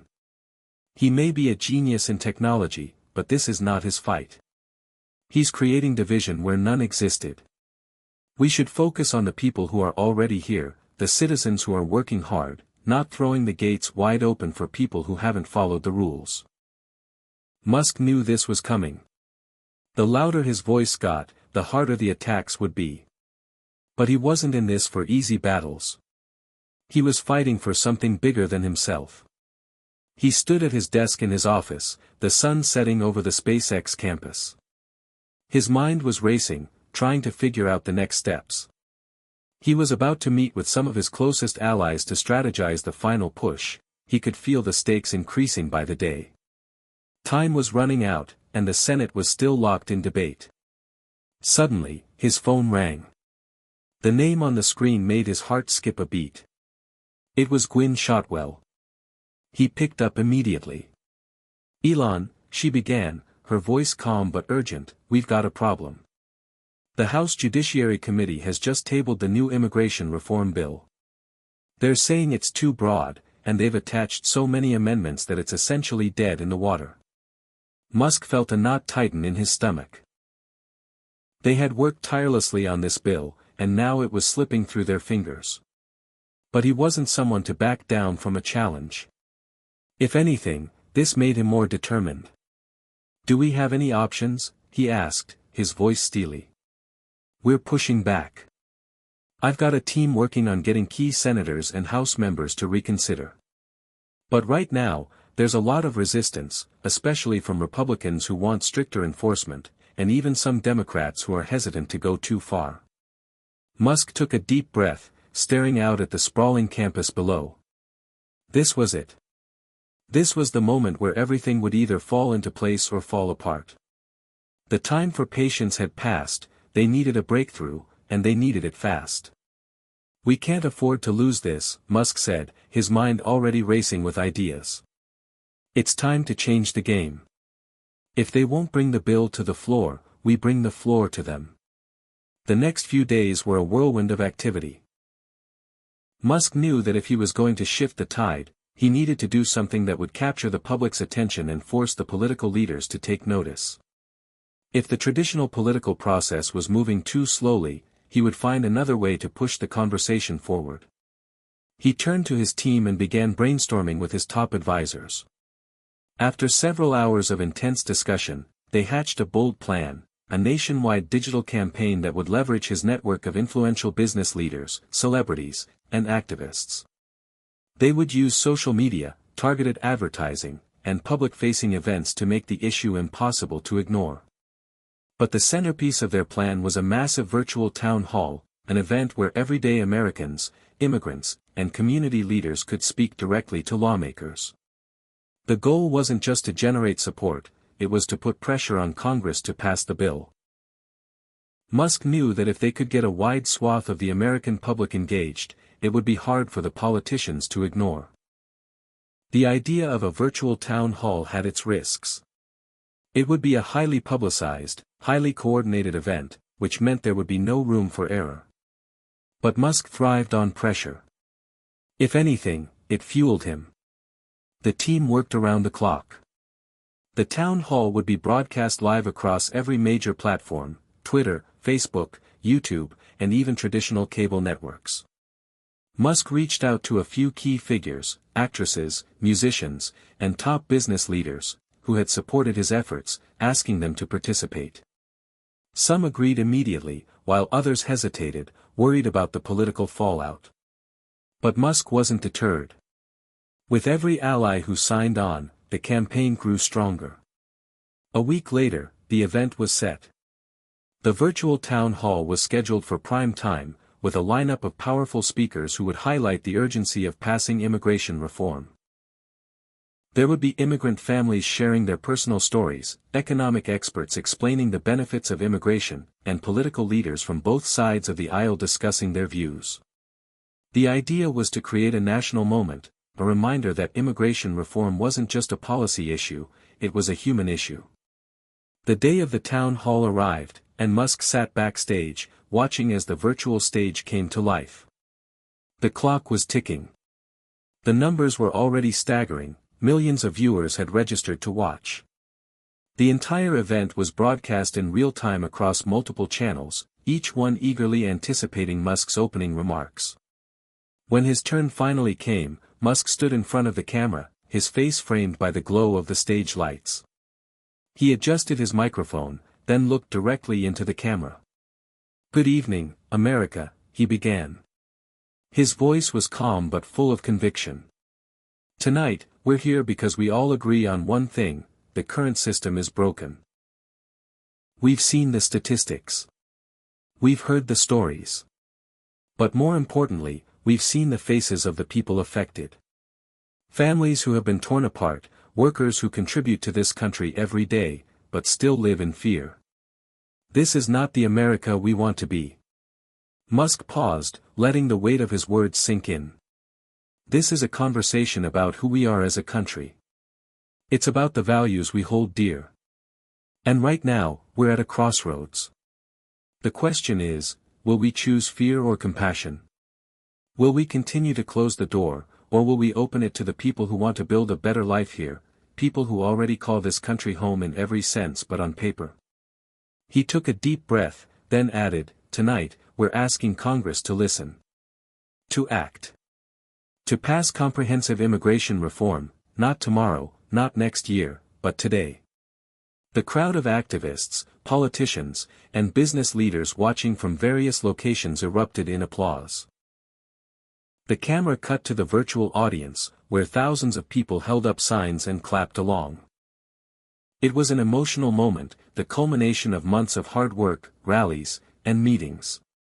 But it wasn't just about the event itself, it was about what came next. The town hall continued for hours, featuring testimonies from families separated by the immigration system, passionate speeches from progressive politicians and conservative leaders, and a powerful call to action. It wasn't perfect, but it was a moment that would reverberate throughout the country. When the event ended, Musk felt a mixture of exhaustion and hope. It had been a gamble, but it was one he was willing to take. The public response was immediate and overwhelming. The hashtag immigrant voices began trending worldwide, and social media flooded with messages of support for immigration reform. The pressure on Congress to act became impossible to ignore. The next day, the headlines hit, "Musk's immigration town hall shakes Capitol Hill." It wasn't just a win for Musk. It was a win for everyone who believed in a fairer, more just system. Now, the question was, would Congress listen? The following days felt like a blur. The digital town hall had set the political world on fire, and now the air crackled with anticipation. News outlets couldn't stop covering it. The public response was staggering, and for the first time in months, Musk felt the pendulum swing in his favor. The narrative was changing. What had once been a divisive issue was now being framed as a matter of national urgency, one that no politician could afford to ignore. Still, the battle was far from won. While the momentum was growing, so too was the resistance. Conservative lawmakers were digging in their heels, and some Democrats, especially moderates, were beginning to distance themselves from the more radical elements of the reform. But Musk wasn't discouraged. He had known from the start that this wouldn't be easy. If anything, the challenges only strengthened his resolve. The next step was clear: leverage the power of public opinion to break the deadlock in Congress. He needed the lawmakers to feel the pressure, not just from the media, but from their constituents. That meant one thing: a nationwide campaign to flood congressional offices with calls, emails, and letters demanding action on immigration reform. The key was to target swing districts and vulnerable senators who were up for re-election. Musk knew that if he could turn enough voters in these districts into vocal advocates for reform, it would force those politicians to reconsider their stance. Musk's team had been busy working with grassroots organizations, union leaders, and immigrant advocacy groups to lay the groundwork for this next phase. They had identified the key battleground states, places like Arizona, Texas, and Florida, where the immigrant population was significant and where immigration reform could tip the scales in favor of one candidate or another. Now, it was time to turn up the heat. The first step was launching a massive media blitz. Ads began appearing across social media platforms, on cable news channels, and in local newspapers. The message was simple but powerful: Congress needed to act. And the time was now. The media campaign featured real stories from immigrants who had benefited from existing programs, as well as families who had been separated or impacted by the broken system. The faces of children whose parents had been deported. The story of a small business owner who had started a company with the help of an immigrant workforce. These stories resonated with the public in a way that statistics and policy arguments couldn't. As the phone lines lit up, it became clear that the pressure was mounting. Members of Congress were receiving a deluge of calls and letters demanding immigration reform. Polls showed that public support for comprehensive immigration reform was at an all-time high. Even in traditionally conservative states, the message was getting through. In one poll in Texas, 68% of respondents indicated support for a path to citizenship for undocumented immigrants who had lived in the country for over 5 years. But even as the pressure mounted, Musk knew that there were still big obstacles ahead. Some of the most vocal opponents of reform were holding firm. Congressman Jack Tanner, a staunch Republican who represented a key district in Florida, had become one of the most outspoken critics of Musk's campaign. Tanner had been adamant that the country needed stricter border enforcement and had promised to block any legislation that even remotely resembled Musk's proposal. It was time to take the fight directly to the people of Tanner's district. Musk's campaign team began organizing town halls and rallies in the area, partnering with local activists to create a groundswell of support for reform. The plan was simple. Mobilize the immigrant community and their allies to make their voices heard. The rallies were an instant success. Hundreds of people showed up, standing side by side, holding signs that read, "Families belong together," and "Immigration is American." Among the speakers were former immigrants who had worked their way to citizenship and local business owners who spoke about the positive impact immigration had on their community. The energy was palpable, and the message was clear: reform was needed, and the time was now. One of the most moving moments came during a rally in downtown Miami. A young woman, Maria, stood in front of the crowd, speaking through tears. She was a dreamer, one of the young immigrants brought to the U.S. as children, and her story was emblematic of the injustice many faced under the current system. "I came to this country when I was 5, Maria said, her voice trembling. "I've grown up here. This is my home. I've worked hard, gotten my education, and contributed to my community. But every day, I live with the fear that one phone call could change everything, that I could be sent back to a country I don't even remember." The crowd fell silent as Maria continued. "I'm not asking for a free ride. I'm asking for the chance to keep building a future here, in the only country I know. A country that promises freedom and opportunity, but only if you can jump through a million hoops. I just want to be treated like a person, not a criminal." Her words struck a chord with the crowd, many of whom had similar stories. It wasn't just a political issue, it was a human one. As the rally concluded, Musk stood in the background, watching the sea of people chanting for reform. This was the moment he had been waiting for. The energy of the crowd, the power of their voices, it was palpable. But the work wasn't over. He needed to keep pushing, keep making noise, until reform was not just a possibility but a certainty. The next day, Musk made a strategic decision: he would meet directly with Congressman Jack Tanner. It was a bold move, especially considering Tanner's vocal opposition to Musk's plan. But Musk had always believed that meaningful change required direct confrontation. He wasn't going to shy away from difficult conversations. If Tanner wanted to block reform, Musk was going to make sure the people of Florida knew about it. The meeting was set up in a private office in Washington, D.C. Musk walked into the room with his usual confidence, his mind focused on one goal: getting Tanner to see the human side of the issue. He wasn't going to argue policy minutiae. He was going to make it personal. "Congressman Tanner," Musk began, shaking his hand firmly. "I appreciate you taking the time to meet with me. I know we have our differences, but the stakes are too high for us to sit on the sidelines. What we're talking about here isn't just politics. It's about people's lives." Tanner, a tall man with a stern expression, crossed his arms. "I'm not here to have my mind changed by some Silicon Valley billionaire, Musk. This issue is about national security. About protecting American workers. You can't just hand out citizenship to everyone who walks across the border." Musk took a deep breath, resisting the urge to argue. Instead, he looked Tanner squarely in the eye. "I'm not here to hand out anything. I'm here to make sure we don't lose the heart of this country. We're talking about people who've been living here, working here, contributing to this country for years. They're not criminals. They're part of what makes America great. And you know that. Deep down, you know it."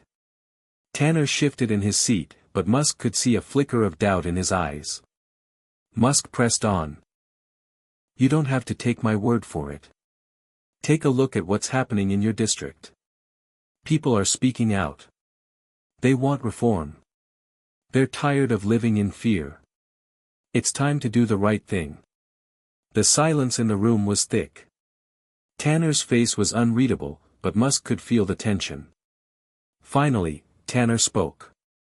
I'll consider it. But don't expect me to just roll over. There are consequences for this kind of thing. Musk smiled. I wouldn't expect anything less. The meeting with Tanner wasn't a breakthrough, but it was a start. The pressure on Congress continued to build, and Musk knew that this fight was far from over. But for the first time in months, he felt that they were on the cusp of something big, something that could change the future of the country. As he left the meeting, Musk's mind was already racing with the next steps. There was still so much to be done, so many battles to fight. But he was ready. He had come too far to turn back now. And the movement he had started was just beginning. The fight for immigration reform had entered a new phase. The rallies, the media blitz, the personal meetings, it was all starting to build momentum. But even as the pressure on Congress grew, Musk knew that this was the time to push harder. If they were going to win this battle, they needed to break the gridlock once and for all. It wasn't enough to have public support on their side. They needed to translate that energy into legislative action. Musk gathered his closest advisors in his private office at SpaceX headquarters. The sun had just set, casting long shadows across the room. The team sat around a large conference table, their faces lit by the glow of their laptops and tablets. Musk wasted no time. He jumped straight into the plan. We've done everything we can to get the people's voices heard, he said, his tone sharp and focused. The town hall, the rallies, the media push, all of it is working. But now it's time to apply real pressure where it counts. Congress is where we need to win this fight. And to do that, we need to turn up the heat. Gwynne Shotwell, his trusted ally and COO of SpaceX, spoke up. We've got the momentum, Elon. But we need more than just public pressure. We need a strategy that forces these lawmakers to take a stand. We need to make it clear that voting against immigration reform could cost them their seat. Musk nodded. Exactly. I'm not just talking about a few ads here and there. We need to organize targeted, high-stakes campaigns in key swing districts. If we can convince voters that reform is the top priority, and that their elected officials aren't listening, we can turn this into a political movement. We'll make this a defining issue for the 2024 election. The team got to work immediately, breaking down the key battleground districts, places where immigrant communities were growing, but where conservative candidates held sway. Florida, Arizona, Texas, and Nevada, all states where a shift in public opinion could sway a close election. The plan was simple: organize voter drives, phone banks, and get out the vote efforts, all focused on one issue: immigration reform. But it wasn't just about mobilizing immigrants. They needed to win over moderates, independents, and even some Republicans who had been swayed by the message of reform. To do that, they needed to humanize the issue, to show that immigration wasn't just a political football. It was about real people, with real stories. Over the next several weeks, the campaign hit full stride. Musk and his team flooded swing districts with ads, TV, radio, and online, highlighting the voices of immigrants, small business owners, and working-class families. They rolled out stories of immigrants who had contributed to the country in ways that couldn't be ignored: teachers, doctors, first responders, and factory workers. They all spoke with one voice: they had built their lives in the U.S., and they were determined to stay. In Arizona, a young teacher named Lucia shared her story in an emotional ad that aired on local TV. "I've been teaching in Phoenix for 5 years," she said. "I'm an immigrant. I came to this country when I was a child. I love this country. I teach here. I work here. My students are my family. But every day, I live with the fear that one mistake could tear my family apart. All I want is the chance to continue living the life I've built here. The ad ended with a powerful call to action: tell your lawmakers to support immigration reform. It's time to give all of us a chance to stay and contribute. The response was immediate. The ad sparked conversations at kitchen tables, in offices, and on social media. People who had never thought much about immigration began asking questions. Was this really an issue worth fighting for? Why were people like Lucia living in constant fear? It was the human element, the emotional appeal, that made the issue impossible to ignore. But the battle wasn't over. The pressure on lawmakers was escalating, but so was the pushback. Congressman Tanner in Florida, who had been one of the most vocal opponents of reform, doubled down on his position. The American people don't want an open border, he declared in a series of interviews. They want security, they want jobs, and they want a country that puts Americans first. This push for immigration reform is dangerous, and I will fight it every step of the way. Musk had expected this. He knew that Tanner would be one of the hardest opponents to move. But now, Musk wasn't just going to play defense. He was going to go on the offensive. He called a press conference in Washington, D.C., with a group of immigrant activists and business leaders standing behind him. The event was broadcast live across the country. Congressman Tanner and others like him have one thing in common: they're out of touch with the needs of the American people, Musk began, his voice calm but unwavering. They speak about border security, but they don't talk about the millions of hardworking people who are already here. People who contribute to our economy, our communities, and our future. I'm not asking for an open border. I'm asking for a fair system that acknowledges the value of those who are here, working, raising families, and following the rules. Musk continued, his words pointed and direct. Congressman Tanner says he's fighting for Americans. But let me ask you this: how many of your neighbors are immigrants? How many of your coworkers are immigrants? How many of your family members have worked hard to build a better future here? If you're fighting for American workers, you should be fighting for them too.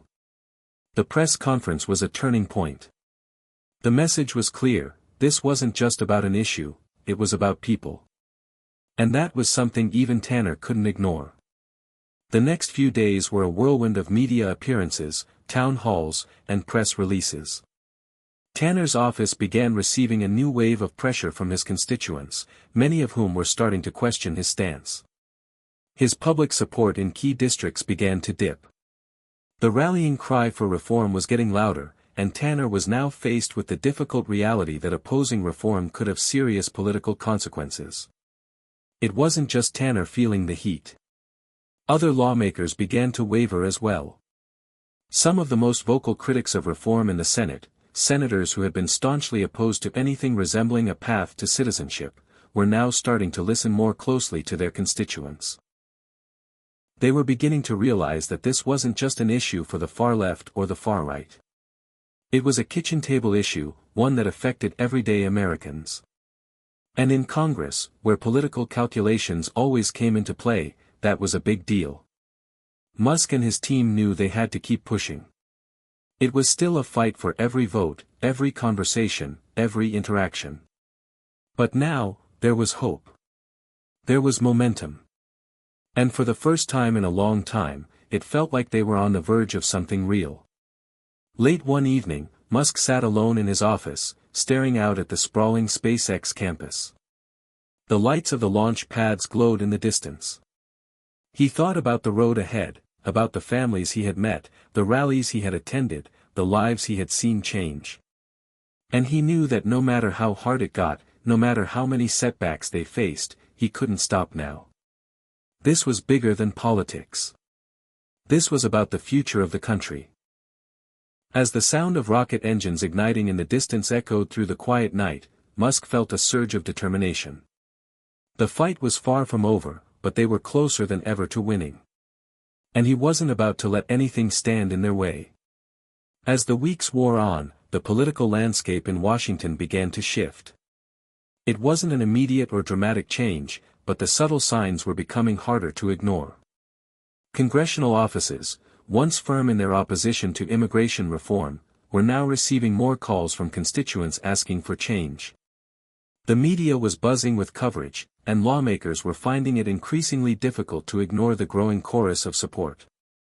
Musk's campaign had reached a critical mass, and it seemed that the tide was slowly but surely turning in favor of reform. But just as the momentum seemed to be building, a new challenge emerged. It came in the form of an unexpected alliance. A coalition of anti-reform, conservative groups who had previously been at odds with one another.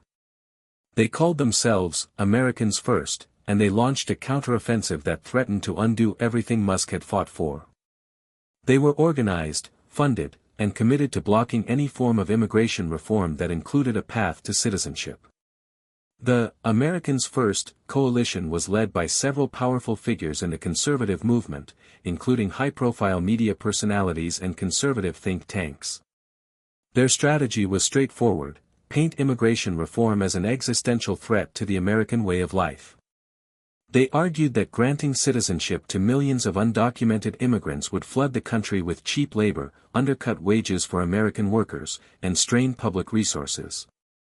Their message resonated with a significant portion of the electorate, particularly in the Rust Belt and other areas hit hardest by economic decline. The coalition launched a massive media campaign, flooding TV, radio, and social media with ads warning of the dangers of reform. The ads featured ominous music, dark visuals of crowded border crossings, and stark language about the invasion of illegal immigrants. They argued that the proposed reform would be a boon for criminals and undermine national security. Musk wasn't surprised by the counterattack. He had known it was coming. The right wing had been fighting immigration reform for decades, and they weren't about to give up now.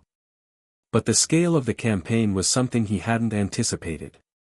It was clear that the fight was about to get even tougher. As the battle intensified, Musk's team quickly pivoted. They had to respond, not just with facts and figures, but with a new strategy to cut through the fear and misinformation being spread by the Americans First coalition. The key, Musk realized, was to humanize the issue even further. It wasn't enough to talk about economic benefits or security. Those arguments could be drowned out by the fear-based rhetoric of the opposition. They needed to show the face of immigration, to remind Americans that these were real people, not statistics or political pawns. Musk held a private meeting with his team and a group of advocacy leaders from various immigrant organizations. They gathered in a sleek conference room at SpaceX headquarters, the walls lined with charts, maps, and projections. The mood was tense, but there was an undeniable sense of purpose. "We've been focusing on the policy, the numbers, the logic," Musk began, addressing the room. "But right now, we need to win the hearts and minds of the American people. We need to show them what's at stake on a personal level." One of the immigrant activists, a woman named Anna, nodded in agreement. "The stories are everything. People need to hear about the mothers and fathers who are living in fear, about the children who are being torn from their families. We need to make it real for them." Musk smiled. "Exactly. We've got to remind people that this isn't just about politics. It's about families. It's about children. It's about the values this country was built on." The response came in the form of a new ad campaign, one that focused less on the statistics of immigration and more on the emotional impact of reform. The ads featured real families, real people, immigrants who had lived in the U.S. for years, contributing to their communities and raising their children. They spoke directly to the camera, sharing their stories of struggle, hope, and perseverance. One ad featured a couple, immigrants from Guatemala, who had come to the U.S. to escape violence in their home country. They had spent years building a life in Los Angeles, working in construction and raising 2 children. The couple explained how the threat of deportation had loomed over them for years, robbing them of the peace of mind they had worked so hard to achieve. "We just want to be safe," the husband said, his voice steady but filled with emotion. "We've built a life here. We've worked hard, paid taxes, and raised our children here. We're Americans. We just want to be able to stay." The ad ended with a simple but powerful message: immigration reform isn't just about policy. It's about families. It's about the future of our country. The new campaign was a stark contrast to the fear-mongering tactics of the Americans First coalition. It put a human face on the issue, showing Americans that the people who would benefit from reform weren't strangers, they were their neighbors, their co-workers, their friends. But even as the new ads began to make waves, the opposition didn't back down. The Americans First coalition was relentless, launching a new wave of TV ads attacking Musk directly. They painted him as a dangerous, out-of-touch billionaire who cared more about foreign interests than the well-being of American citizens. They accused him of trying to sell out the country for political gain in foreign business deals. Musk knew that the attacks were coming. He had prepared for this moment. He wasn't going to sit back and let his opponents define him. It was time to go on the offense. In a series of high-profile interviews, Musk addressed the accusations head-on. He appeared on Fox News, CNN, and MSNBC, calmly but firmly defending his position on immigration reform. He refused to let the critics paint him as an elitist or a foreign sympathizer. Instead, he focused on the broader vision, a future where the U.S. could continue to grow and prosper by embracing immigrants as an integral part of the American story. "The idea that I'm somehow out of touch with the American people is absurd," Musk said in one interview. "I'm here fighting for the people who make this country great, the workers, the entrepreneurs, the families. Immigrants have always been part of the American dream.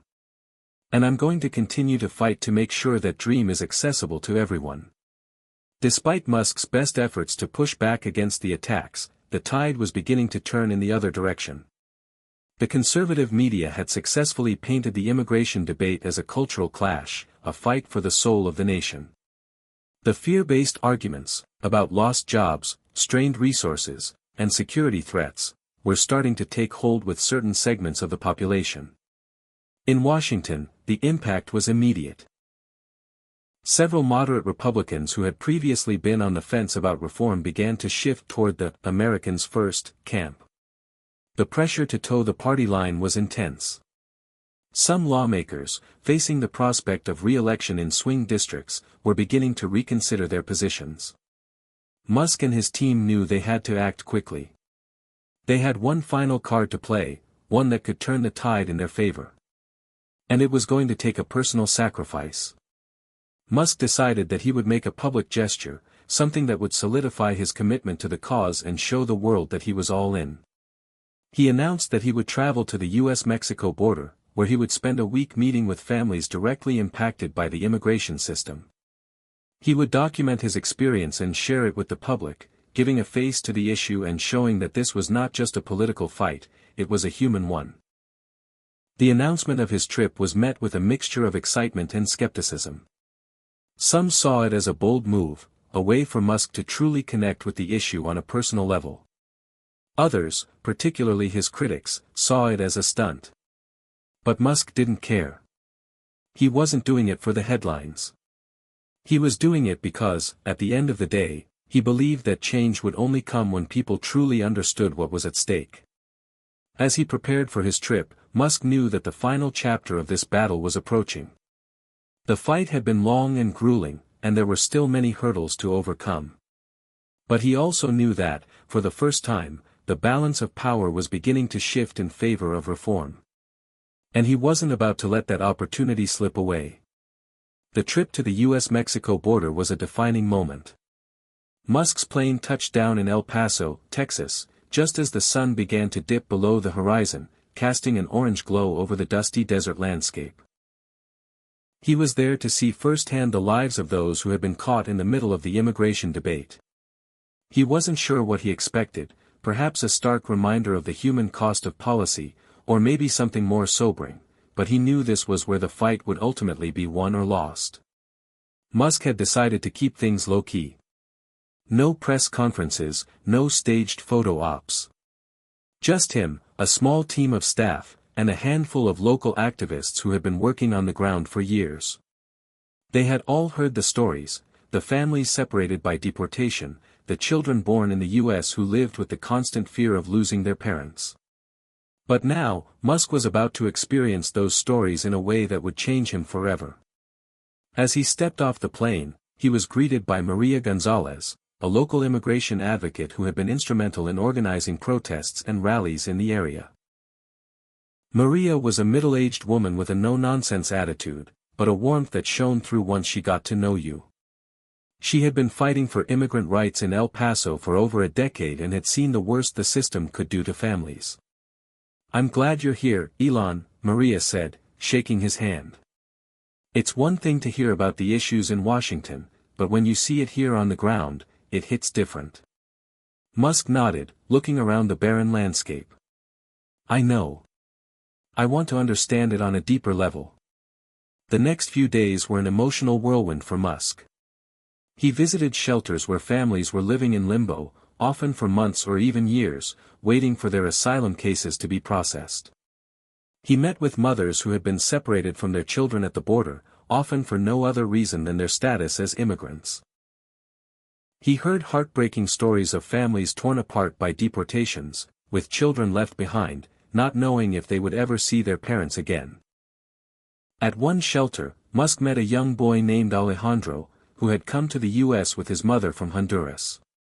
They had fled gang violence in their hometown, seeking refuge in America. Alejandro had spent nearly a year in a detention center before being released to a sponsor. His mother was still waiting for her asylum hearing, and their future was uncertain. "He's a good kid," Alejandro's mother, Elena, told Musk through a translator. "He just wants to go to school, to have a chance to make a life here. But every day, I live with the fear that one day, they'll come and take him away." Musk could feel the weight of Elena's words. He had heard statistics about detention centers, about deportations, but hearing it from a mother, looking into her eyes, was something else entirely. The fear, the uncertainty, it was all so real, so visceral. "I want to help," Musk said quietly, after a long pause. "What can I do to make this better?" Maria, who had been standing nearby, stepped in. "Elon, we need more than just words. We need action. We need reform. And that starts with Congress." Musk nodded, his jaw tightening. He had always been a man of action, but now he felt the urgency of the fight like never before. This wasn't just about policy or politics. This was about the future of children like Alejandro, families like Elena's. This was about the soul of the country.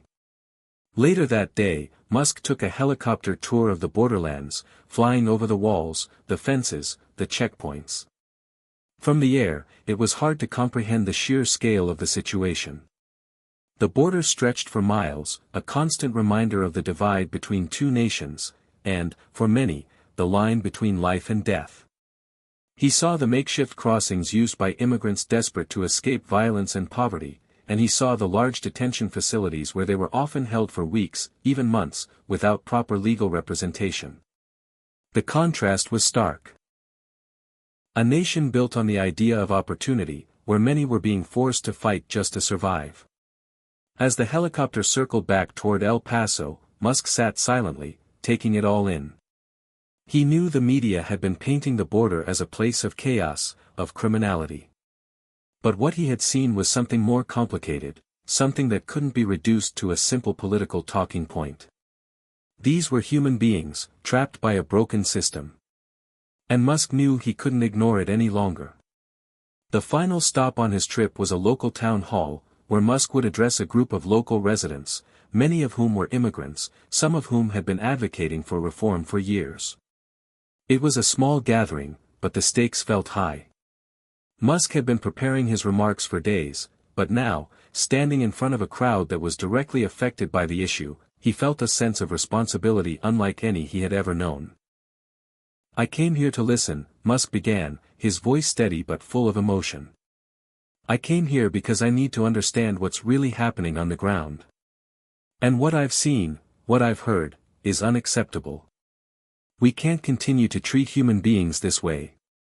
We can't continue to look the other way while families are torn apart, while children are put in cages, while parents live in constant fear. We have to do better. He paused, looking out at the crowd. This isn't about politics. This is about the future of our country. This is about the future of these children, of these families. And we cannot let fear and hatred dictate our actions. It's time for us to come together and fix this. The room was quiet as Musk spoke, the weight of his words sinking in. When he finished, there was a moment of silence before one of the attendees, a young woman named Rosa, stood up. She had tears in her eyes as she spoke. "Thank you for coming," Rosa said, her voice trembling. "I have 2 little brothers who are still in Mexico, waiting to join me here. I've been waiting for years to get them here, and every day, I live with the fear that something will happen to them. But you're right, we can't let fear control us anymore. We have to fight for them. We have to fight for all of us." The room erupted in applause, and Musk felt a deep sense of resolve. This wasn't just about one politician or one billionaire trying to push a policy, it was about a movement of people who had been fighting for change for years. And Musk knew that he had to do everything in his power to make sure their voices were heard. When Musk returned to Los Angeles, he was a changed man. The experience at the border had transformed his understanding of the issue in a way that no media report or rally could have. He wasn't just fighting for immigration reform anymore. He was fighting for the dignity and rights of every immigrant who had come to this country in search of a better life. But even as he returned to his office and began planning the next phase of his campaign, he knew the road ahead would be fraught with challenges. The opposition was stronger than ever, and the political climate was more polarized than it had been in decades. But Musk wasn't about to back down, not now. He had seen the faces of the people who were suffering, and he had made a promise to them. This fight was far from over, but Musk was ready to do whatever it took to win. Hit subscribe and leave a comment with where you're watching from. This story might just spark a new beginning. What's one thing that always pushes you forward, even when things get tough?